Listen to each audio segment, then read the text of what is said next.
I was just commenting you were late by 4 minutes. Yes, well, I heard my wife walking in around 7:27 with groceries, and my options were start on time and not help wife, or help wife and make wife happy and start a few minutes late. The correct answer for all of you out there is always help wife make wife happy. Yep, waifu before lifeu. No, wife before life. Like, waifu is the one sitting next to the computer. Anyway, good evening, MCH. Good evening, Joe. Good evening, Normans. Welcome back for more Blaze Black.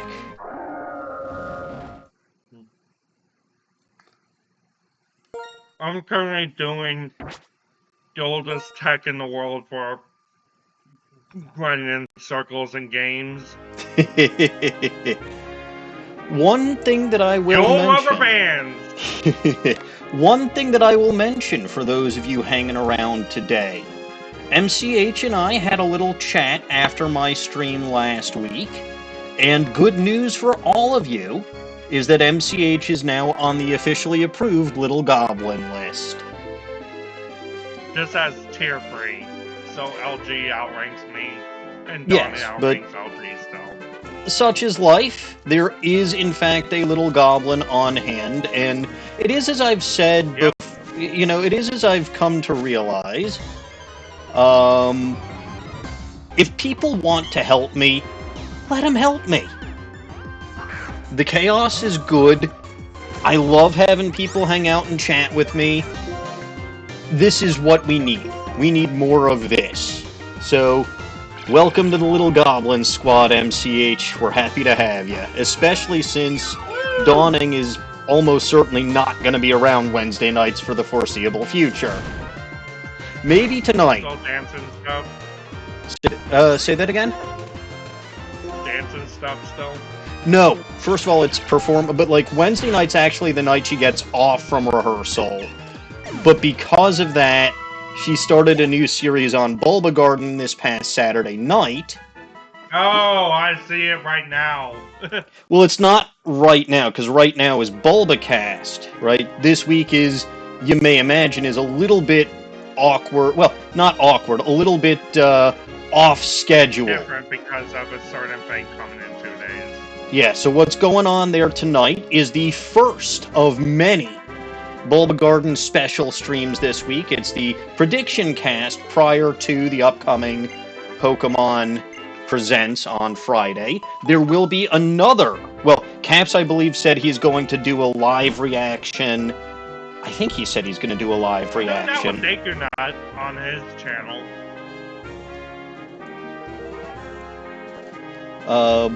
And then there will be another BulbaCast Friday night, and then Saturday, the festivities start.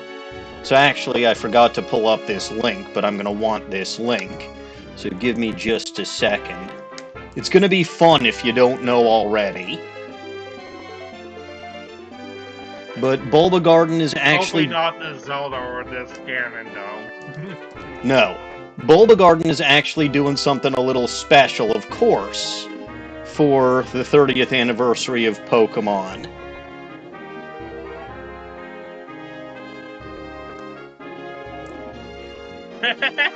I just saw Fox Joe's comment. You just saw... Oh. Yes, of course I'm a simp. But if I've got to be a simp, I've got to be a simp for my wife. Any day of the week. Any day of the week. But anyway, check out that trailer that Caps and Cody put together for our upcoming Gen 1 through Gen 9 marathon streams starting Saturday and going through Monday. Does that include like the DLCs and extra versions like Black 2, White 2? I don't think we're gonna get that far. It's just various... It's only in a week. Yeah, it's just various slots with various streamers. So I will actually be streaming at my usual time Sunday morning, but I'm going to have one Caps fan with me, and Caps fan and I are going to do a race in Gen 4 to see who can win. Snowy, before you spin, I don't know if you were here when I announced that MCH does count as a little goblin at this point. Remember that your redemptions are either wheel spins or little goblins know best. Little goblins know best. Depending on what you want. So I figure I'll give you the option if that's what you want. But yeah, as I was saying, it's... Yeah, so like if it's a relay, you could probably theoretically include like Usam and Sun and Moon, like both black and white. Yeah, I mean, it's just basically someone's going to start a new save file in their game, and it'll be from there. So, like I said, Caps and I are starting fresh files, so Saturday night, one of the things I was doing...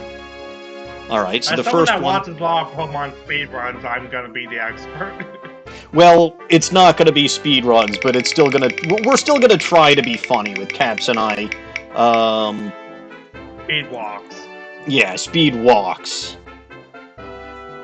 Okay, comrades, so I have to do Russian voice followed by Canadian voice.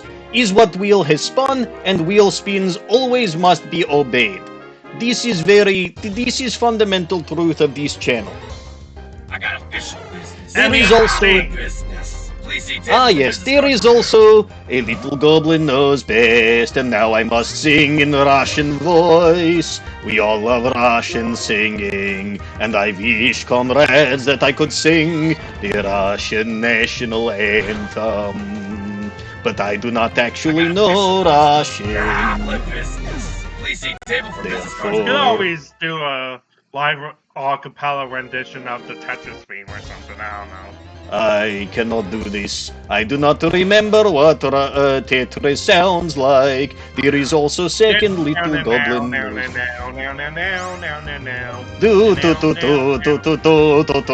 Do Russian dance to this theme. Is also second little goblin knows best for when you wish. I'll wait for when you become a hoser.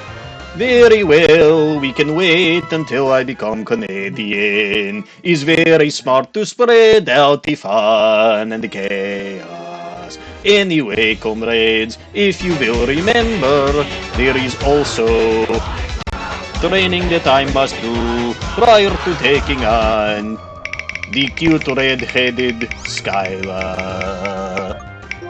Oh yeah. Remember, speaking of Sky, Nola, Scarlet Sky just messaged me about breaking out the Stone Age check for my rubber band strat. Scarlet Sky is named from past. We all love Scarlet Sky, though not as much as I love Melly, the glorious and great Melly. For he is a jolly good fellow, for he is a jolly good fellow, for he is a jolly good Melly, that nobody can deny, that nobody can deny, that nobody can deny. For he is a jolly good Melly, for he is a jolly good Melly, for he is a jolly good Melly, that nobody can deny. In any Nobody. case, yeah. I'd still tell with Sky every day. This is good. It's always good to remain in contact with people. With people. I am very, very bad about remaining in contact with people. Even Melly, whom I wish that I would not so bad at keeping in contact with, because he is wonderful. Also, I love how my singing is going in and out, but I cannot focus on too many things at once because I am a stupid head, not like the great and powerful Melly. The greatest Pokemon trainer would never have to grind up levels like I am, for he is not a stupid, farful muncher, even though that is what I am. I think it's Hauser time. Oh yes, it's probably who's your time, eh? And I still probably have to Alright. Lose the glasses. Okie dokie then. I will lose the glasses there. Yoko, keep an eye on these, please. Alright I'll then. keep an eye on the time for you for glasses. Please do, because I can't see shit right now there. Which is a great shame, because I would love to see Melly's face every once in a while there. Alas, that's just not how these things were meant to be. Anyhow, as I was saying about the Bulba Garden event there, so Caps and I are going to be streaming for a few hours on Sunday morning. Again, at my usual time, except going a little later than usual, because it's going to be as far as we can possibly get in the game there. And then I will be back on Monday morning with Gen 7, though I won't be licking mimes or doing anything like that there. I'll probably just be starting up a new file on Pokemon Sun. In point of fact, part of what I was doing Saturday night during Dawning Stream, aside from taking apart a car stereo there, was double-checking all my Platinum cartridges, along with my Sun and Moon cartridges, to see if there was any of them that I felt like I could erase the save files on. In point of fact, there was, and I have on Yoko's pedestal right now my blank Platinum cartridge and my blank Sun cartridge. So I am all prepared for the upcoming event, for the upcoming weekend's events there, eh? I even took a day off from work for this because, well, I just felt like it, and I had 20 vacation days banked there, and, well, that's exactly what I need. You know, that's exactly what they're there for, and I can't really accrue anymore, so gotta use them. In any case, yeah, so,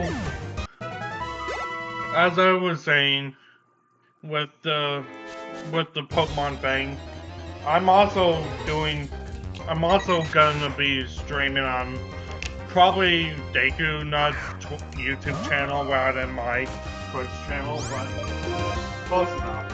I do that along with Deku Nut, and we're gonna be doing our own Pokemon Presents React. Very nice if you there. want to stop by, my friend. You got a link that I can share? Yes, it's technically under a different name. It's his new username because he didn't want to be he wanted to stop being confused for a fan of My Hero Academia. So he ditched the Deku part and became Spoiler Goblin on most sites. Except for ones where he's still known as Deku Nut. Well, so noted. Please pass me the link so that I can post that in the chat there. I'm just trying to find it. Yeah, I'm always in favor of advertising when my friends are up to no good, even if it's not on their own YouTube or Twitch channels there. And Deku Nut's he's a good nut. Literally. Yes, that was the joke there. I know. Also, it's time to get the glasses back on. It's been 5 minutes. Excellent. That means it's probably time to stop talking like the Canadian too, there, eh? At least it will be in like 30 seconds. It's still close enough.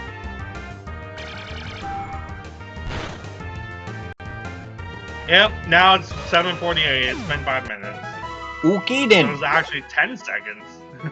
I will be checking the DMs that you just sent me there. And again, I can probably start talking in my regular voice now. Yep. So yeah, MCH is going to be hanging out over there for Pokemon Day. It's a very, very exciting weekend. And we're probably going to play Fire and Leaf Green shortly after. So. Understandable. Back to Kanto, where everything began. Business. Please see table for business cards on your way out. Oh, let's go for no left arm and singing again. Oh boy! All right, let me grab the brace. Now it's time for you to sing in the normal Goblin business. Please see table for business cards on your way Yeah, look, singing in my normal voice. That almost seems weird now. Exactly. Oh. Let's get the brace on. I'll sing too. I want to be the very worst. Like, no like everyone could possibly before. Alright. Okay, it's time to take out the Cubone. Level grinding is something I hate, but it is a very important thing in this particular game, because gym leaders' levels go so ridiculously high. But also at the same time, EXP siphoning. It makes the whole thing miserable, but alas, we're here for it. I don't even really know if there's a tune I'm following in my head. I'm just kind of singing. But Mamma Mia, let me go. Beelzebub as the devil put aside for me. For me. For me. For me. For me. Do do do do do do do do do do do do. So you think you can That's stop still one of me Queen's spit best songs. my eye? I mean, to be fair, there's really no such thing as a bad Queen song. True. They're one of the few bands for which you can say that, because most bands have at least one stinker song. Even the Beatles do, for instance. Oh, the Beatles have many songs that I either find boring or uninspired, but then that's not a very popular opinion. Well, for me, the only one I find boring is Maxwell Silverhammer. Actually, I kinda like that one, but my absolute favorite is Bungalow Bill. I liked that one as a kid, too. But the White Album was meant to be a darker than their usual songs from at the time. I just remember my best friend and I would often bounce to that song as it played in the car stereo when we were on the way to school. Nice. Meanwhile, I also I feel like the Doors didn't have a bad song, period. I don't know all the Doors songs. I knock on heaven's door like Guns N' Roses. I thought you were gonna say Bob Dylan since he sang that originally, but no, Guns N' Roses did it better. That is true. Just like Jimi Hendrix did All on the Watchtower better, and Bob Dylan took notes from that. There's a really nice radio station with all these oldies songs that I enjoy listening to. Same. There's a lot of those everywhere, though. Yes. And now they're starting to add 2000s music to it. I know, it makes me feel so very old, and I hate that. Stuff like American Idiot and 2000s Offspring are getting on there, and I got official business. Oh no. Goblin business. Please see table for business Well, cards on your way out. been 5 minutes for that, because Snowy's redeemed again. So off with the brace. Whee. Put it back on. Well, fine then. I'm not giving you a break. Oh, I hope you don't break my left arm. It was bad enough when I couldn't access it last year. I remember. Oh, I was absolutely miserable. Alright, it's not worth And it fighting was right frickin' when we were about to Randy. meet up too, which is really unfortunate. I know. Sometimes shit happens like that. Yeah, many things about last year were unfortunate. Many things. Same here. But I'm not getting into why mine was unfortunate because it's just sad and depressing. Yeah. No, I mean, I described many reasons. Like, I'm pretty sure at various points throughout last year, I mentioned why I was having just a shit time of it. I was too, but I'd rather not get into it. No, of course, that was last year. Look, we're having a much more positive outlook on 2026. And so far... Hopefully, maybe. Well, so far, knock on whatever the hell polymer material this plaster, or not this brace is made out of. I got a wood table TV tray next to me I'm literally knocking on. Well, I've got my round computer table that's not really a computer table and is a former kitchen table. But hey, at least it beats my setup. My setup is 2 storage bins stacked on top of each other and TV tray for the mouse. yeah, no, Snowy showed me his setup. I'm surprised at how much my setup is actually better than some, because it's a real shit setup. It really mine is. Probably mine. I've had people describe as the best ghetto setup they've seen.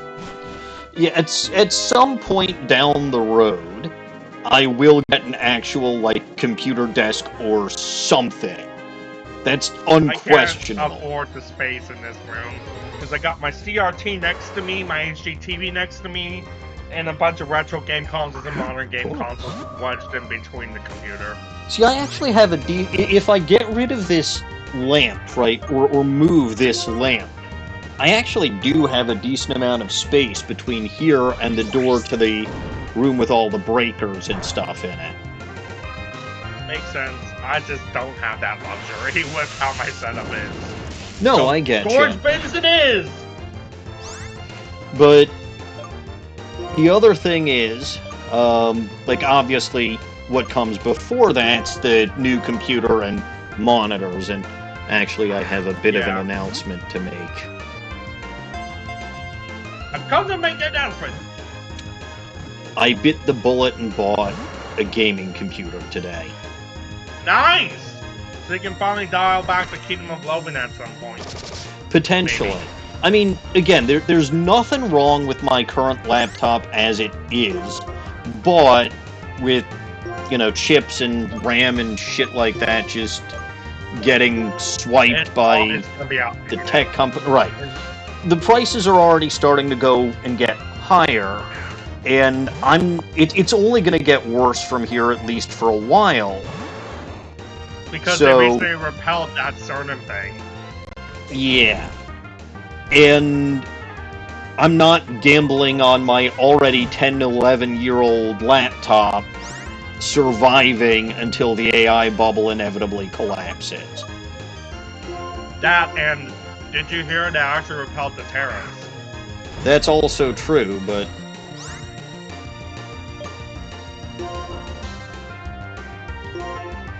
That's got less to do with it than... But, right now was really the time... To do with it, that AI is the bigger issue. Yeah, right now was the time to buy because prices are going to go up, prices are already starting to go up.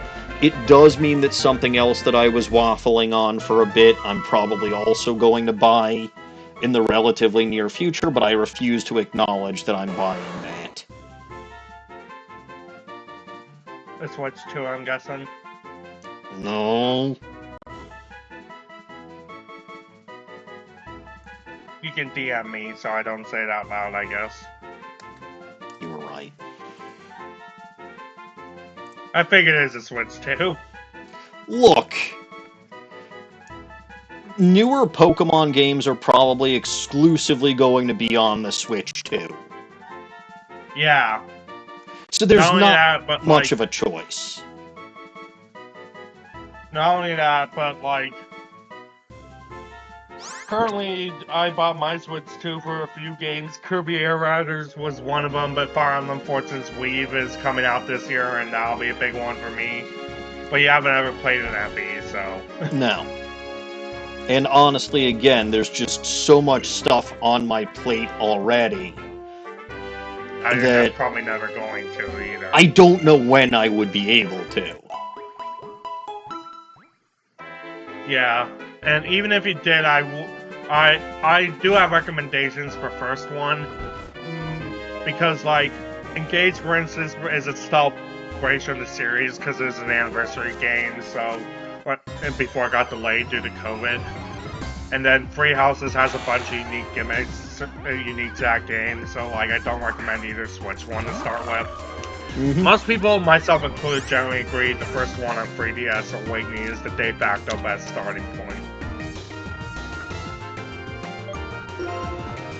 Alright, so here's the deal. I've technically caught neither of these Pokemon. Oh, Ninjask! But I'm not going to try to catch either of them. Because, first of all, okay, as far as Ninjask goes... You have their pre-evolutions, right? I have their pre-evolutions, and in the case of Ninjask specifically... You need Shedinja. I need Shedinja, so I'm going to have to evolve a... Because I don't think Shedinja you're going to find in the wild. Probably not. Especially since it's meant to be the old husk. Yeah. Stockpile. No stockpile. Stockpile! I'm not finishing that. I just... Like, all of those moves, stockpile, swallow, spit up, just so bad. They're not bad if you can get them going, but that's the key word. Yeah, they take, like, 2 or 3 turns to set up, and, like, what's the actual reason for the setup? Like, there's no purpose to it. There is in competitive scenes, but that's a different story. Well, do I look like someone who does competitive? That's why I said that's a different story. It is. Let's see. Oh, hey, it's something I can't have in 2 days. Because I'm going to pescatarian diet every Friday because of my own... Yep, Lent. Belief.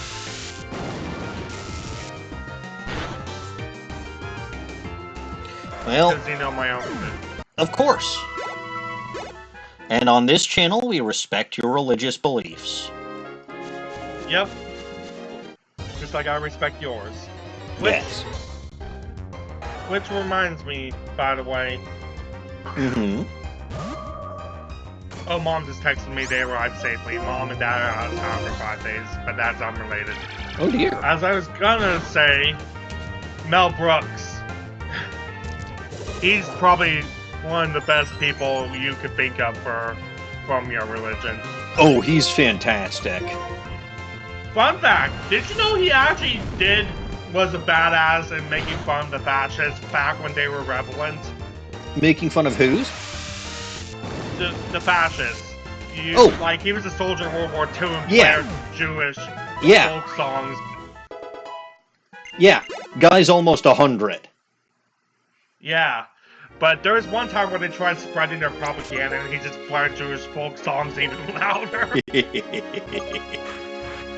was making fun of them back when they were very much a threat. Yes. That's awesome. Look, this is how you do, right? You don't have to fight, you just have to ridicule and make them irrelevant. And that's why he's made his life goal to do exactly that. And he has continued to do so. Yep. That's why History World Part 2 had that one section, and we'll probably expect something similar in Spaceballs 2 to search for more money. I never actually saw History of the World Part 2. I really should. It actually had all the segments they talked about at the end of the first one. Well, they kind of had to. Yeah. They kind of had to. See, Jews in space. That was Way the to, pretty much the Spaceballs, let's be real. yes. Way to use your Quick Claw when I gave you a priority move to use Strawberry. Always coming in clutch there, buddy. Hey, it just means it's double priority, because that's how it works, right? That's always how it works, yeah. That is... Ooh, Magmar. Okay, if I can catch that instead of having to evolve a Magby, although I think if memory serves, and it usually doesn't, but if memory serves... It's not changed by me. Either way, it's definitely changed by border, because otherwise that'd be impossible. Well, I've got the, Hoosier Whatsits. I've got the, Magmarizer, I believe. But, like, I think Magby you evolve at level 30. I think. I don't think it's a happiness evolution, but I could be wrong. I don't see why they would change happiness evolutions. They would just have to make them less tedious. No, I think in general it's a level 30, not a happiness. Oh. I think. Well, that's a lie. Yeah, but you get my point, right? Yes. Like, they could just make them less tedious here. Yeah, they could. I'm not saying they did in this particular game, but... I mean, I think maybe Baniri doesn't start with 0 base happiness. That was evil! They gave it frustration to make up for it. True. Well, Aqua Jet was a one-shot. I should have known. Strawberry is way too strong. I mean, yeah, plus it's super effective, so... Yeah, but Aqua Jet's not that strong of a move. But also stab. And yeah. And your stats. Yeah, but... It's not like... Okay, maybe I'm just remembering something like Empoleon using Aqua Jet and being constantly disappointed. Yeah, it's different. It's different when you have... Good physical attack. It's different when you have the stats Terra Costa does. Yeah. Yeah. To be fair, I don't think Caracosta had anything that wouldn't one-shot. Probably good to Shell Smash to be safe at that point, then. Well, if that was the case, I would have just thrown a ball at full health. Fair enough. I was hoping to knock down some of its HP a little. That's why you wild charged, I'm guessing. That was why I wild charged, yes. But dang fell asleep, Baconator did. Yep, good old Baconator fell asleep. Story of my life. Yeah, Bacon falls asleep. I should have slept today. I've been up since 3 a.m. yesterday, so I'm gonna pass out like a rock once the stream is done. Good news, Strawberry is a rock. True. Sadly, they don't have a starfish living under said rock. You could put a Starmie underneath, but that Starmie will grow very long legs. Yes. Well, speaking of the Patrick Star joke I was making there, Patrick explained that Mega Starmie is literally just like Patrick yes. from the SpongeBob. Yeah, with the fishnet stockings. Jesus Christ. I don't know who thought that was a good idea. It was not a good idea. It was funny, though. Nah. But yeah, like, to be fair, making Starmie is a shout out to Starmie's origins as an Ultraman joke. As long as it's not supposed to specifically be referencing the Patrick Star thing. That makes it it's slightly Ultraman. Better. It still sucks, Ultraman. But... I think I think it's actually funnier that it's thought to be what it's not. Kinda.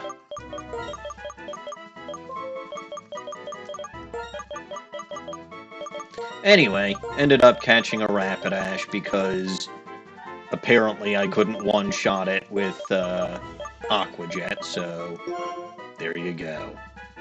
In other words, the rubber banding is going while I'm watching it while watching you on the side. Just to make sure it doesn't just making sure that I don't accidentally stop, that the rubber bands don't slip and I stop in circles in this game. Yeah, fair enough. Fair enough. Which game is it? Kingdom Hearts Birth by Sleep. Ah. One of my favorite cage games, but to unlock the secret episode on the easiest difficulty, you need 100,000 steps across all 4 stories. Fun. So that's why I'm bringing up ye old tech. Yeah, the oldest and most reliable. Yep. And that's just one of the many requirements, but I've already fulfilled most of the others, so... It's easier on hard difficulties, but I've sunk so much time into doing it on the lowest difficulty, I might as well finish the job, you know? Sure, makes sense. In my Breath of the Wild playthrough that I'm doing on my own time, I've actually made a good amount of progress this week. So, I don't remember if I told you, but I did actually complete the Champions Ballad. Oh yeah, you did tell me that. I'm so very proud of myself for that. Did you find the 6th dungeon boss as a result? The which dungeon? Like, the DLC, after you beat the Champions Ballad, gives you a dungeon underneath the Shrine of Resurrection. Yes. When I say I completed it, I mean I completed it. It's done. Yeah. Master Monk. From every shrine is legitimately very frightening. What's very frightening? Fighting the sage you see at the end of every shrine. Well, they're technically different, right? It's not the same sage. Like the sages in the shrines are whatever the heck the shrine is named. But yeah, fighting that, he was an interesting boss. He was. Yeah. A lot of different phases, and I didn't handle any of them in what would be considered the quote-unquote correct way. It's also more interesting than most of the other bosses in that game. I would say it's a better fight than Calamity, and I haven't battled Calamity Ganon yet, though I did end up crawling all over Hyrule Castle in my underpants. Why in my underpants? Yeah. Because I felt like it. Yeah. But yeah,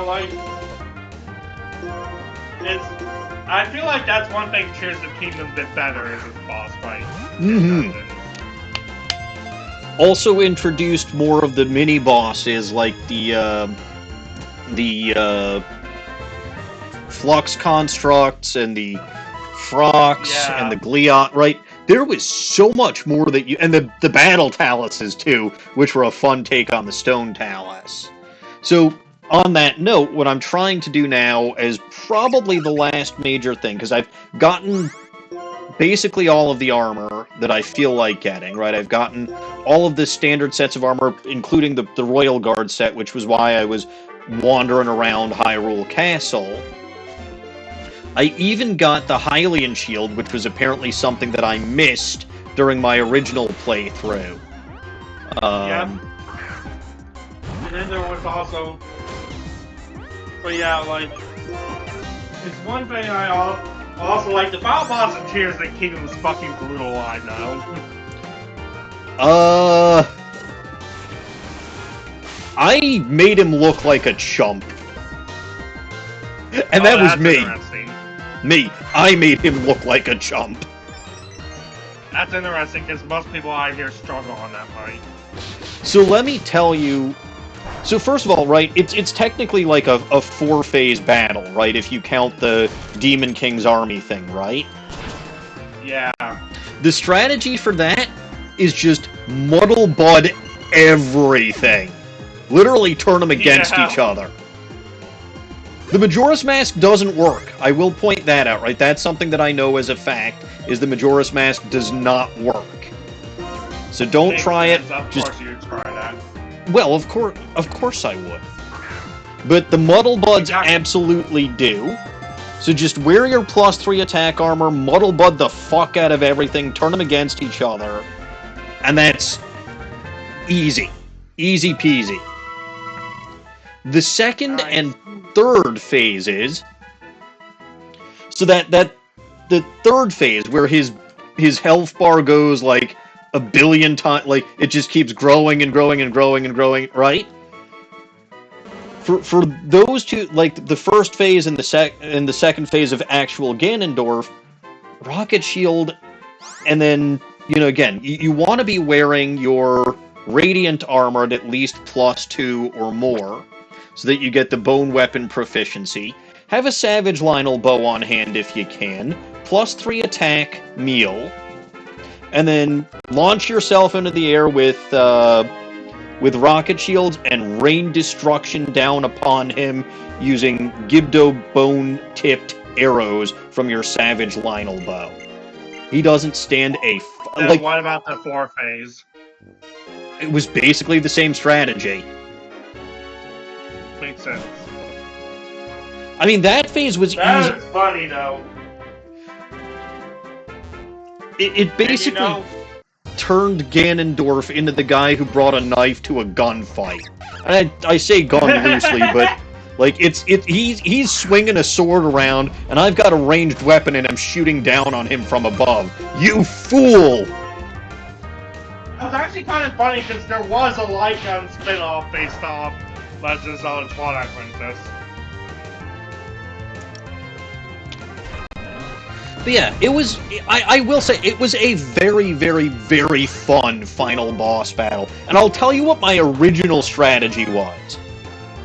Because the bomb arrows, or not the bomb arrows, the Gibdo arrows were kind of my secondary. I was originally going to see, and I actually tried this, and it didn't work, which was very sad. I tried to make a few homing robot drones equipped with lasers and beam emitters, and just have them beat the shit out of him. It worked a little bit, but the problem is he could destroy them faster than I could make them. Oh, that makes sense. So if I do this again, or more accurately, when I do this again, because after I finish Breath of the Wild, yes, that is going to be what I do next, is, another playthrough of Tears of the Kingdom. I'll try to have all of those things, like about 4 or 5 or 6 of those things all set up before the battle, and then just drag him into the room at once and sick him on him. Also keep in mind, a fun fact about...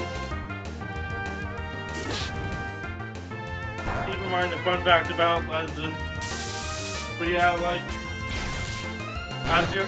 the fire temple in that game, fire dungeon.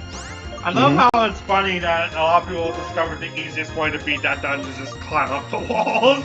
Oh, I didn't discover that on purpose. That was completely accidental.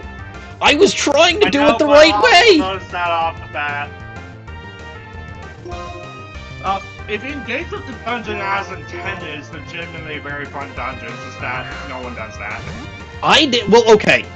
I did for, I want to say, either 3 out of 4 or 4 out of 5 of the Hujawats hits, and then I accidentally ended up somewhere outside of the main area, and I was like, okay, well, I'm just going to climb up the wall now.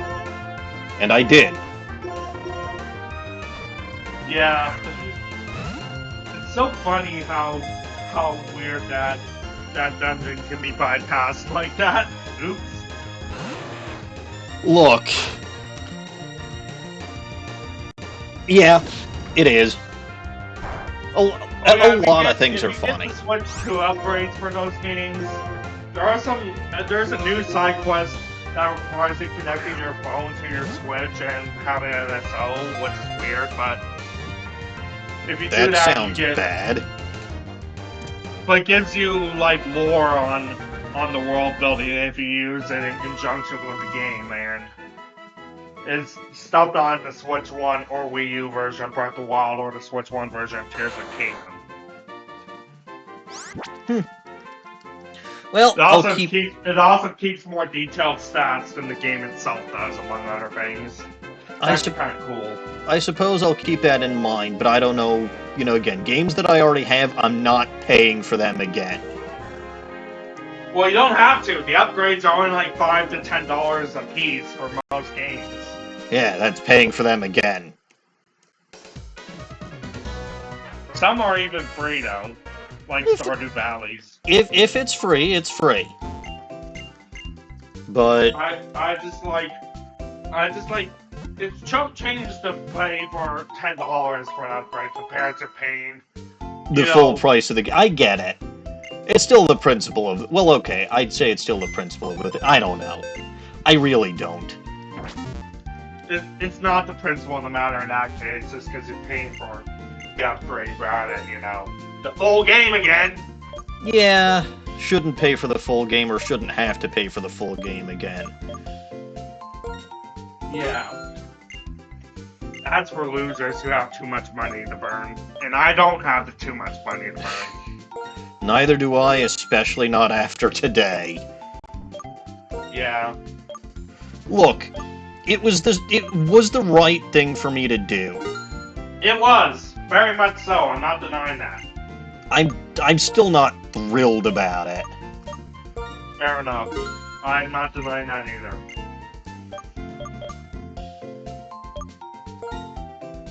Alright, 50 Great Balls, 25 Ultra Balls. You know what? I've got the money, 50 Ultra Balls. I might as well spend all of my money prior to Skyla kicking my butt. Yeah, because that's gonna happen. I wouldn't doubt it. And how many Premier Balls are you gonna have after this? Not a ton. Because I'm also spending Fair on enough. potions. Fair enough. No revives, though. I know, because that requires being in battle, and you're not doing that. Yeah. I don't know why, but okay, 148 Pokédollars left. Let's see you beat the snot out of me and steal my money now, Skyla. Joke's on you, I don't have any anymore. To be fair, you could use revives in the E4 outside of battle. Yes, in between the battles, and I will. I absolutely will when the time comes for that. This isn't a Nuzlocke. And I don't think... In fact, I can almost safely tell you at this point, now that I've come up with my Wheel Madness challenge, I probably will never do a Nuzlocke. Oh hey, it's Bouffalant. That reminds me of a fun house rule for Nuzlocke I heard one day. Oh? You see, there are 7 max revives given to you in most games in the series since Diamond and Pearl. Okay. So once you get to 7, it counts as something to Dragon Balls and can bring back one Mon from the dead. Huh.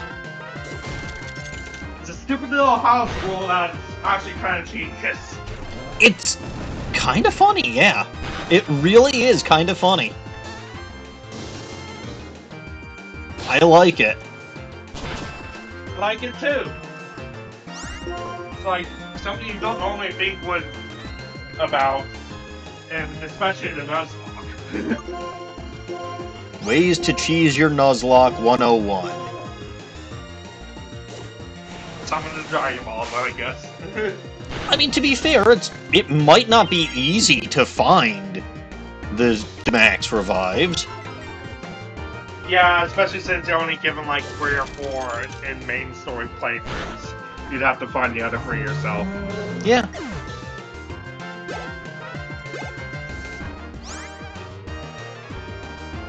I was gonna ask why Wanda was getting boosted XP, but I forgot.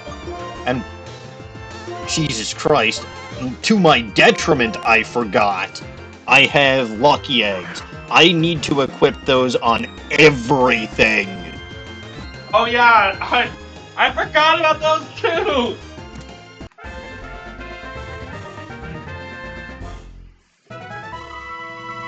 We both forgot. Look, in my defense, it's been a week. In my defense, It's not been your multiple playthrough. weeks since you got them. Alright. Lucky eggs for everyone. You're holding something already? I don't Lucky care. egg. Grab an egg. Okay, Lucky Egg. You will give me an egg. Yes. Would you like an egg in these trying times? Or whatever the heck that... Yeah. Always Sunny in Philadelphia quote is. Resident Evil 5 quote. Wesker of all characters says it.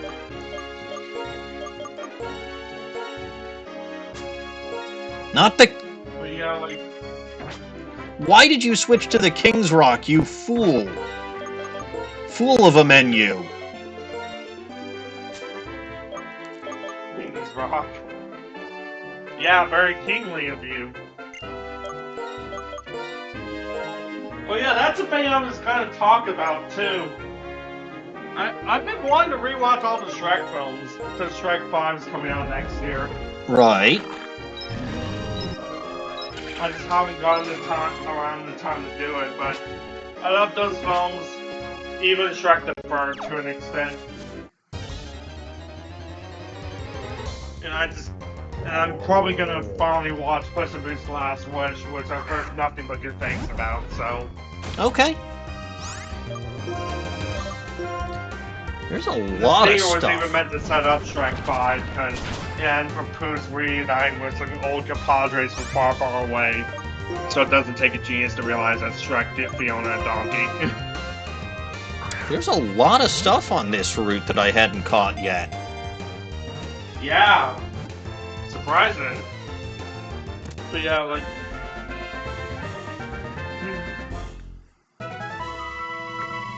Want to hear something really weird? Sure. Did you know Shrek started as a picture book 11 years before the film? They kind of make fun of that right at the beginning, don't they? Of the first movie.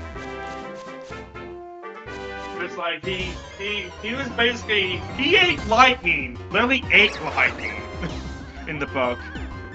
He ate... who? Lightning, as in like the actual elements in the skies. Fun. Did he cramp thunder? He shot frickin' laser beams from his frickin' head, too. It's a very weird children's book, and Fiona does appear in it. They have an ugly ever after, as they call it, in the book. Well, you learn something new every day. It came out in 1990, whereas, you know, the first one was 2001. Yeah.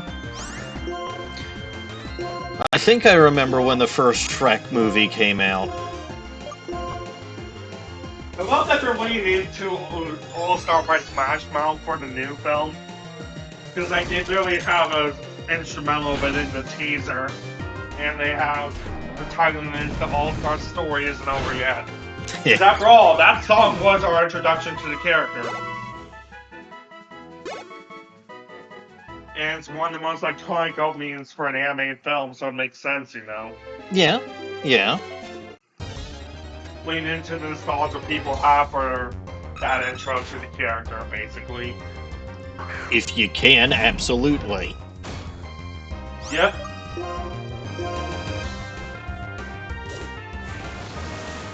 Nostalgia baiting is real. Yep. And in this case, it's been so long since the 4th film, with only the Puss in Boots spin-offs, that it makes sense. And they also got a Donkey spin-off coming, which also makes sense as Puss got his own.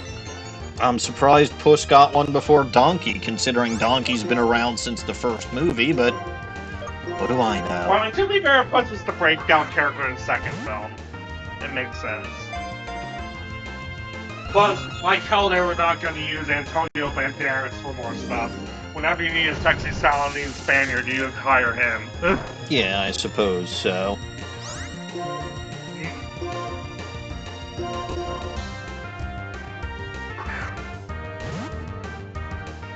You know, I'm supposed to be training my Pokemon, not catching a bunch of stuff, but oh well.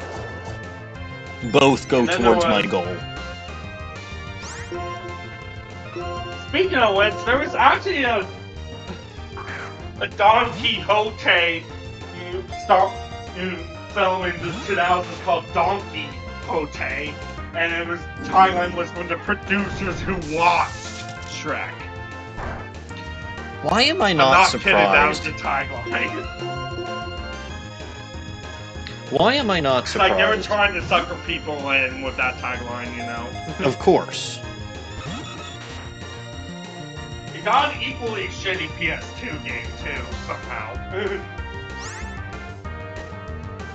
Man, this Dodrio just does not want to catch.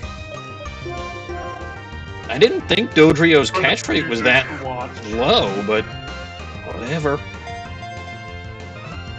That's so hilarious from the producers who watched Shrek. Yeah. Yeah. They're lucky they didn't get sued or something, but whatever. You got a PS2 game out of it too, that's equally shitty. Yeah, sounds about right. Oh, about time. That took way too many balls.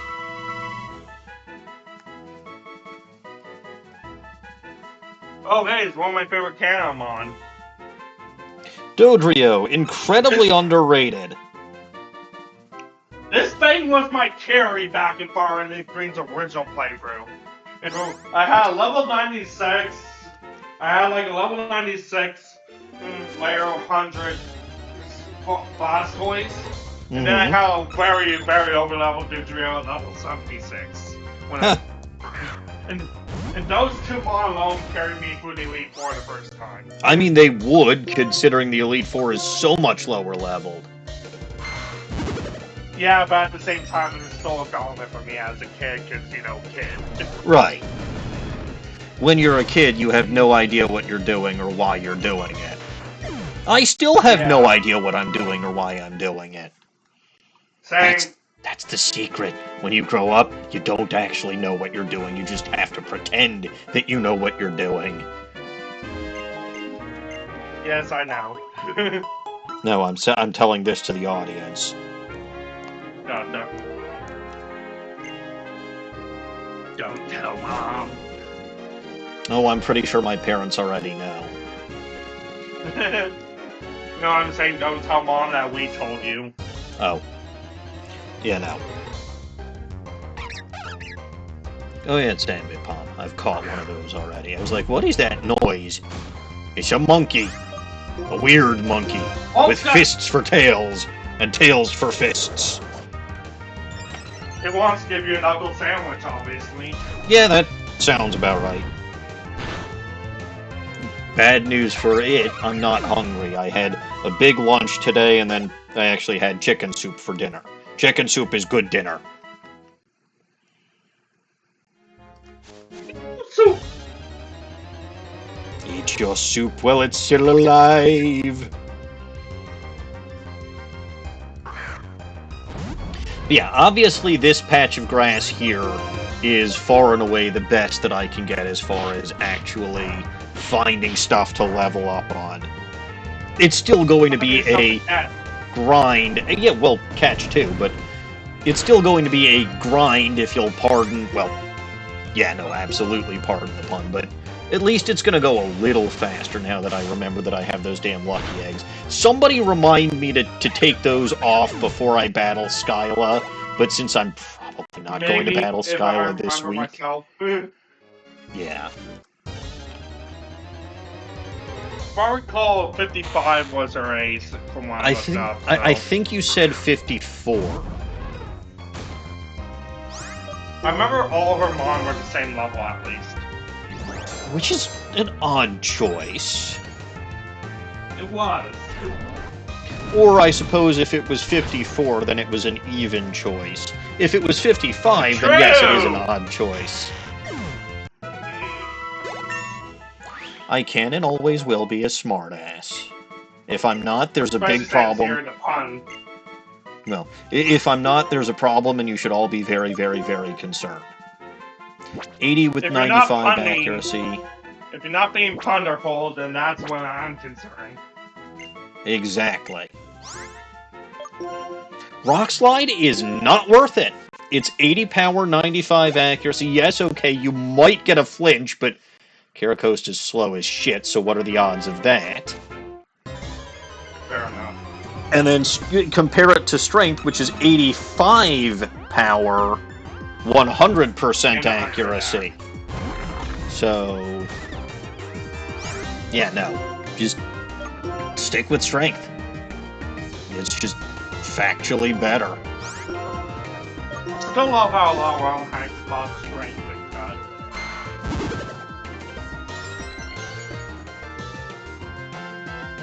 Acupressure is such an interesting move. What is? Acupressure. Yeah, it is. I'm surprised we haven't had a gay version of a track yet, actually. The game version of what? Like a gay version of a track for same gender mod. I mean, honestly, just take the existing move and get rid of the get rid of the limitation. Well, I mean, that at least makes sense for because otherwise it'd just be too broken. Would it really, considering infatuation is literally worse confusion? It's worse confusion I can stack with confusion. Yeah, I suppose. So like, and it doesn't go away unless you switch out. Whereas confusion eventually wears off. That is actually true. You know what? Juggernaut. Juggernaut's going into the second slot. That's why I feel like we should just separate it for like the usual one and then a same gender one. Maybe. I don't know. It's not for me to say. It's Game Freak's decision, yeah. They make a lot of bad decisions, but it's still their decision to make. Pretty much.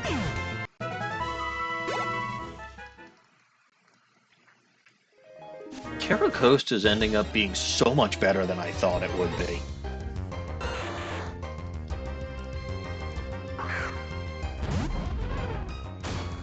Although, honestly, I will say this, as far as Juggernaut goes, it seems like this particular patch of grass has a ton of fire types in it, right? You've got Magmar, you've got Heatmor, you've got Rapidash.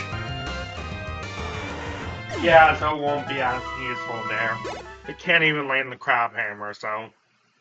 Yeah, no, I remember Crabhammer missing a lot last time. Frasm, not 100% accurate means it's 2% accurate. Frasm. Triple battle? Yeah, exactly.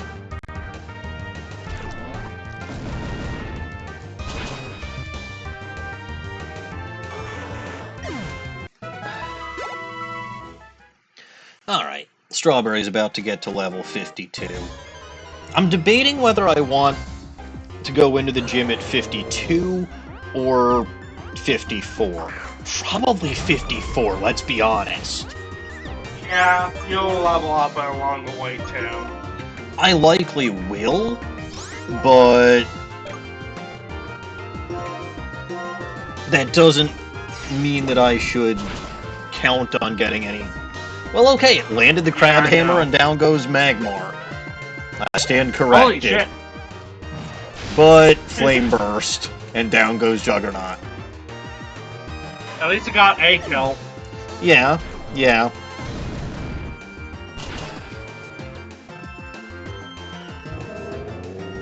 And Strawberry will get to level 52.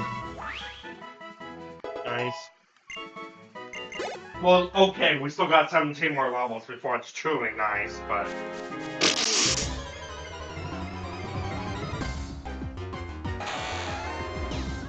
Alright.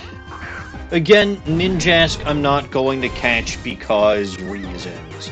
And by reasons, I mean...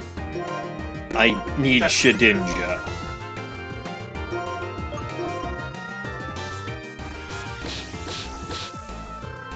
Electro dig with Nino and Mate. Yes.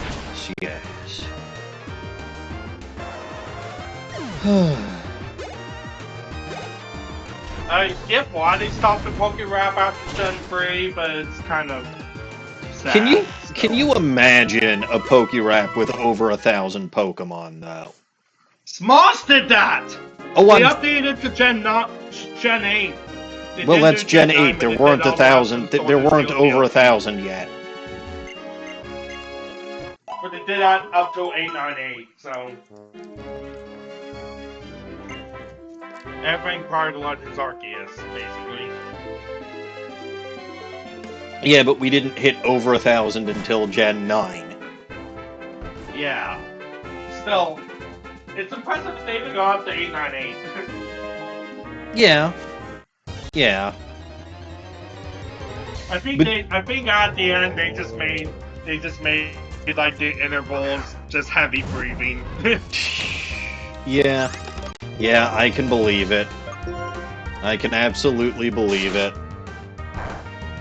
And then there was silence for the last interval, I believe. But then there was also...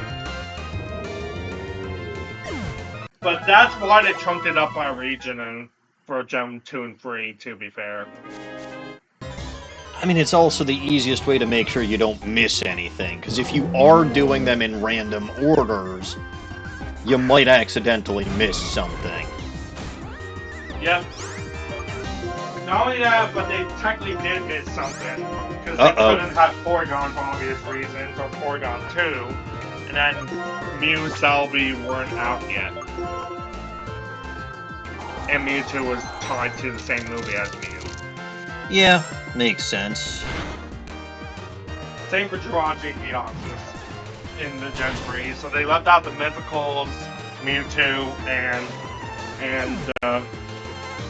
the Porygon line, because obvious reasons for that last one. Right.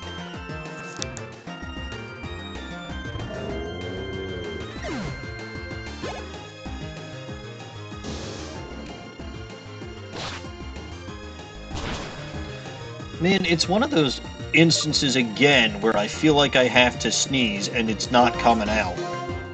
I hate those. Oh, you could catch this Bulbin. Yep. That's why I didn't go after it with my most powerful moves. I went after it with a Frost Breath, and that cost me Juggernaut again. Makes sense. Frickin' At least this isn't like Coliseum rules for catching double battles. We have to wait a turn to try again. I mean, I do have to wait a turn to try again. I mean, like... Oh, right, you do. It just doesn't let you do it as Baconator's turn if you catch it with... Correct. Strawberry.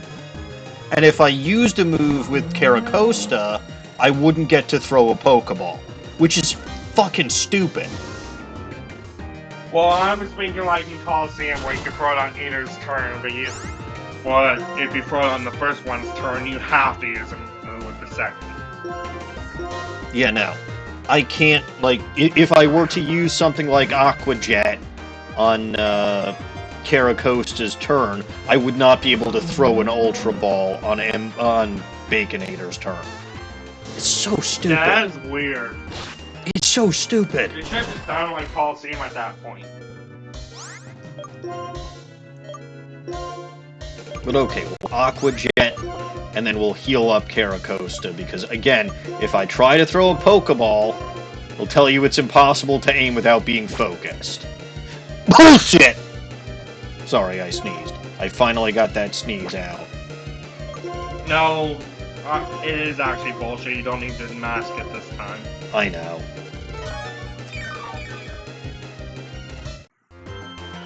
Because I'm gonna agree with you here on like the ZA time. And it's head charging, which means it's going to do some damage to itself. Okay, good. It didn't KO itself. Let's throw an Ultra Ball and hopefully catch the damn thing.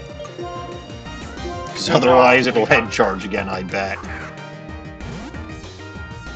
We can Terrace Ball too. Nah. Save that for things that actually matter. Fair enough. Like Juggernaut. True. Oh, Season Revenge. What the hell, man?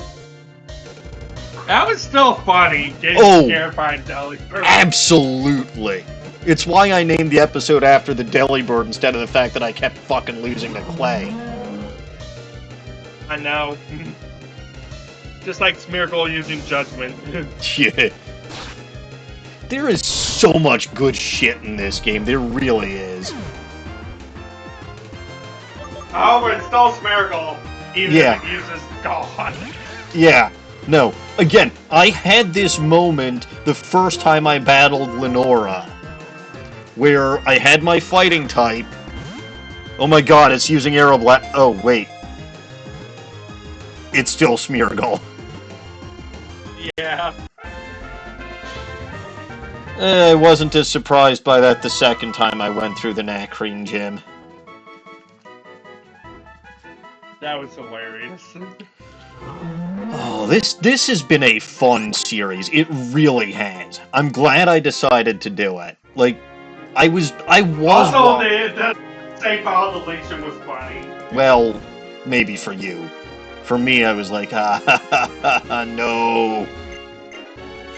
Of course I would fuck this up. Valuable lessons. Funny. Yeah, valuable lessons were learned that day, which I have promptly forgotten. Exactly.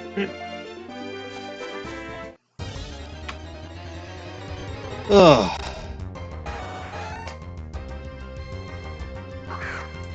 Alright. We don't. Kara Coast is getting pretty close. Oh, wow. An actual hit with Inferno. Wow! Oh, That's wow. amazing, That did like 11 damage. But the problem wasn't Inferno itself. The problem is that cut my attack in half. You bastard. Alright, just the burn. Yeah, the burn did more damage than the actual attack did. Sounds about right. To be fair, burn does not take resistances into consideration. Also, to be fair, Rapidash is a good Pokemon, but you don't use special moves with it, you dinks. You use physical moves. Dingus! Alright. Where's my burn heal? Dingus I gotta is have actually one. one of my favorite ironic insults. It's so good. There's actually a card in Magic the Gathering named Dingus Egg. Why do I not doubt that? I caught one of these already. Yes, I did. Okay. It's a very old card, like early 90s. So Yeah, very it's- early in the lifespan. It's early 90s humor.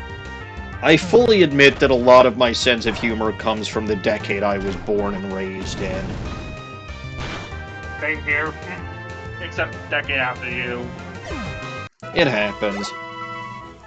I still think our humor is better than frickin' Gen Z or Gen Alpha. Those Well, lousy late Gen kids Z, and their because lack of early ability. Gen Z is basically closer to millennial. Kids and their lack of ability to meme. Because you know what I mean, like, Gen Z is weird because the generational divide happened midway through the gen. Ah, Marowak. Like, early Gen Z associates closer to millennial, whereas late Gen Z associates closer to alpha. Which sort of how generations work, I suppose. Sort of, it's just weird that it happened midway through the gen rather than when it transitioned. Yeah. Fake out. Interesting. I don't think you've got any moves that I would swap for fake out.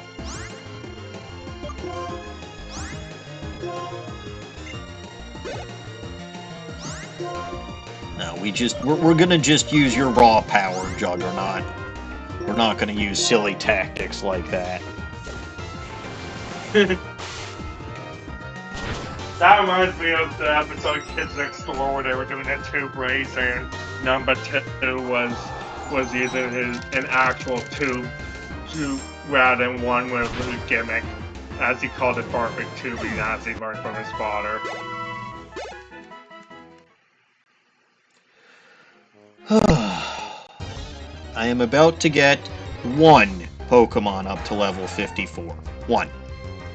Some of them are close, like... One! Yeah. One! No, this one is a Pokemon. reference to a different thing.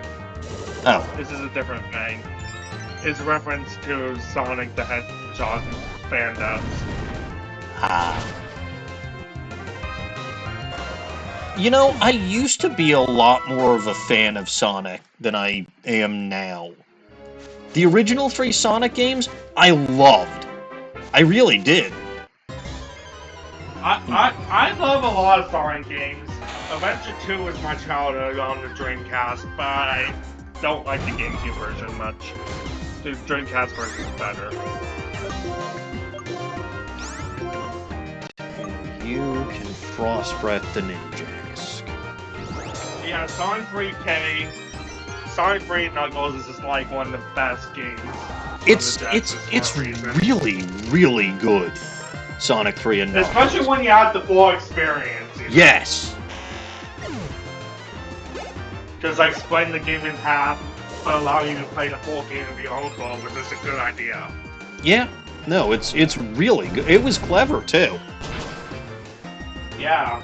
And then Hypersonic was fun. That they got a very early way of doing that to work on the Saturn with Sonic Jam.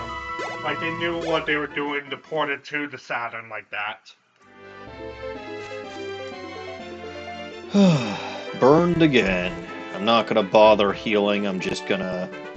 Well, I'm not gonna bother using a burn heal, I'm just gonna go to this house and heal. It's a very convenient located house. I've got a burn heal, I used a burn heal. I know, I'm joking. Yeah, like... Sonic's always been one of those franchises that just goes... TV Trope puts it the best. Up, downs, and all rounds. To be fair, Sonic is round. And he runs on loop-de-loop, so that's all rounds. Very true.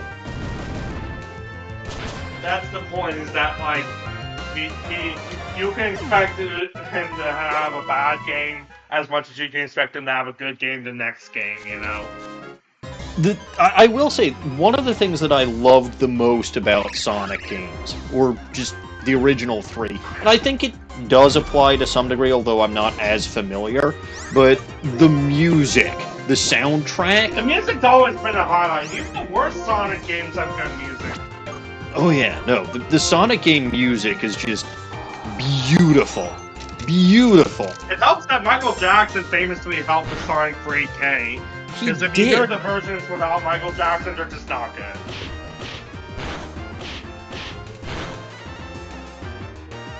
Because, like, the beta music for Sonic 3 side of it, before Michael Jackson helped out, like, do not listen to Beta Carnival Night.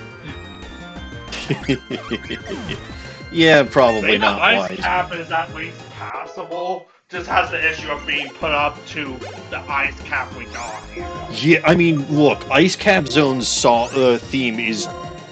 I mean, I guess one of the other things that I really liked about S3K in particular is that each act of the zone got slightly different variants of what was essentially the same. Sonic Mania 2. Well, but I don't Sonic like. CD. But okay, Sonic 3 Knuckles, to my knowledge, was the first time I saw that.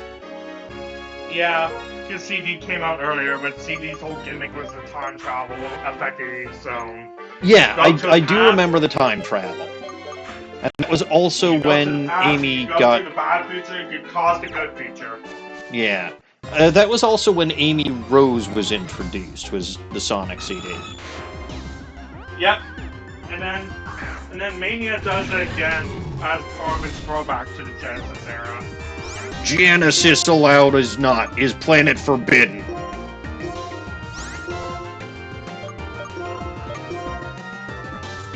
Do you get that reference? I actually don't. That's, I'm not surprised you don't. That's from Star Trek 3 Search for Spock. God, now I explains it. Genesis allowed is not. is planet forbidden. Yeah. Can I offer you a ride home, Doctor? Where's the logic in offering me a ride home, you idiot? If I was looking for a ride home, would I be trying to charter a spaceship, a starship? To be fair, Search for Spock was one of the better ones in the Star Trek movie curse era. Yes, I mean it's probably the one that kind of breaks the odd Star Trek movie curse the most, right? Because the odd Star Trek movies are just not as good. Into Darkness as well, but that's a different story. That's a Kelvin time. Is Into Darkness an odd movie? It's the one that retells Khan, but in a very different manner. I remember it, yes, but I'm trying to think if it was odd.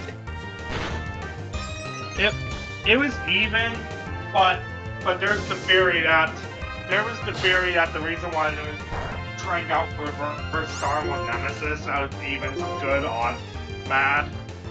I mean odds good, evens bad. Star Wars Nemesis.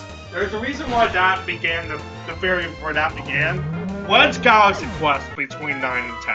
Oh yeah, Galaxy Quest. Because some people consider it yes, some people consider it no. Galaxy Quest was fun. Well, to be fair, Galaxy Quest was made by the same company and producers, so it makes sense. Yeah, but do you consider Spaceballs to be a Star Wars movie? If they were made by actual Star Wars producers in this case. Industrial Lights and Magic was the ones working on it. Lucasfilm was also working on it. Okay, then yes. Okay.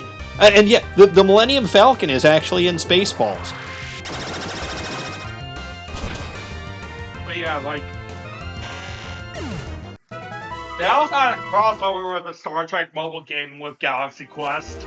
It ended with Picard face palming out the other crews with the sheer inept. There's a video on YouTube, which I think is called Suck My Spaceballs, which is a crossover between Spaceballs and Star Trek The Next Generation, where they patch together clips of Next Gen with the Spaceballs movie. It's really funny. Yeah, this was an official crossover for the mobile Star Trek game. It crossed over Galaxy Quest for an event collab, and it was hilarious. Oh no, I believe, but like, I also like when fans do stuff like that. And Spaceballs and Star Trek is an interesting, like, of course you've got the Star Wars Star Trek, but like, it works better than you would think. And again, I'm pretty sure it's called. Go ahead. I remember one of the earliest YouTube videos I ever saw was a recut of the Black Knight Monty Python scene, except it was in a space with lightsabers and New Hope quotes. This doesn't surprise me. But yeah, again, I'm pretty. Early 2006 YouTube, so. I'm pretty sure this video is called "Suck My Spaceballs," and it's got Next Gen. I think it's actually got a couple of Deep Space Nine clips in it too. That makes sense. Same era. Well, here's the other thing. It actually makes the Spaceballs look competent, which I don't think is legal. That is hilarious! Oh no.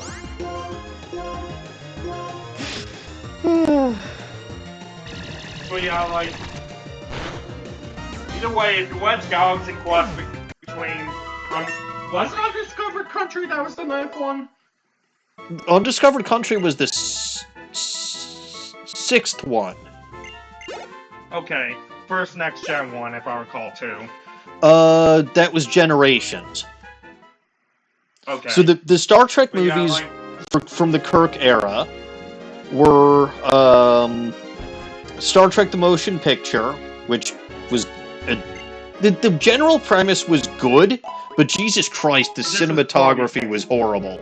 Like, they tried to make it... And then the trilogy everyone knows of Khan Search Voyage. Yeah, so Wrath of Khan, Search for Spock, Voyage Home, all fantastic. Then you had Star Trek... And then you get the fifth film. Star Trek V, The Final Frontier was hot trash. It had some funny moments. I remember TV show put this bluntly. The crew of the Enterprise will have to face the greatest challenge yet. William Shatner in the director's seat. Yeah, to be fair, it had some good, funny moments in it, but overall, just a trash movie. Undiscovered Country was good. That was the 6th. Then you had Generations, which spawned the TV trope, dropped a bridge on him, for the stupid-ass, pointless way they killed Kirk. And then 7 was Insurrection, 8 was First Contact, 9 was Nemesis. You mean 10? 10? 10 was Nemesis. You said 7 twice. Right. 7 was Generations. 8 was Insurrection? Yes.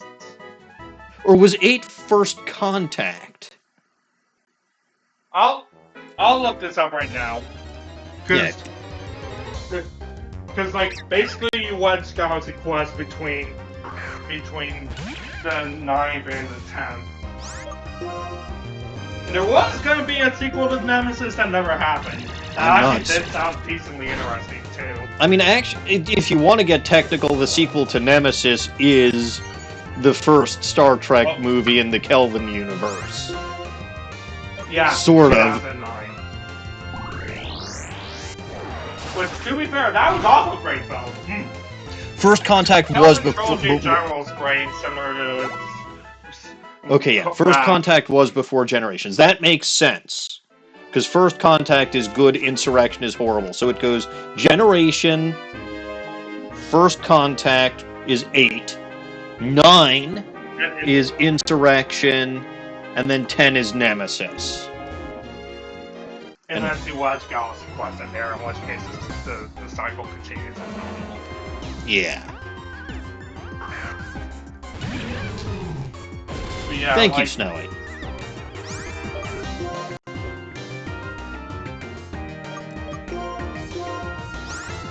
But yeah, like, it's just funny because, like, it's funny that I just love that sort of thing. How it's weird how, like, fan theories as to how stuff like that gets reversed or whatever. You know. And speaking of Galaxy Quest, I love that how many of the jokes about Guy were about red shirts.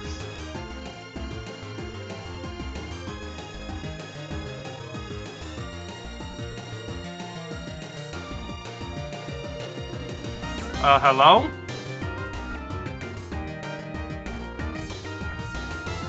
Yeah, hang on a sec. Discord bugged out for a bit.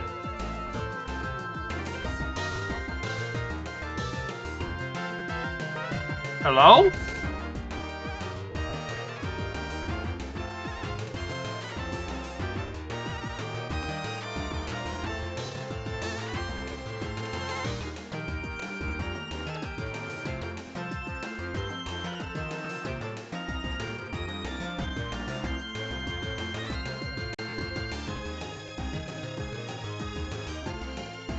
Can you hear me? Can I hear you now? Sorry about that. Wife came a knocking at my door. Oh, I thought it was my end. No, it was. Sorry, it was very sudden. I thought that was my end. You had No. to call a couple times.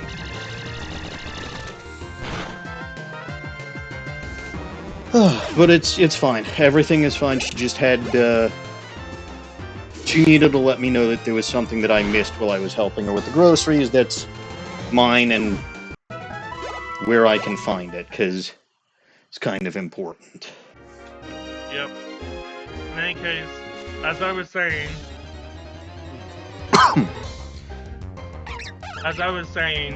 Yeah, no, fan theories are great. I really do love them.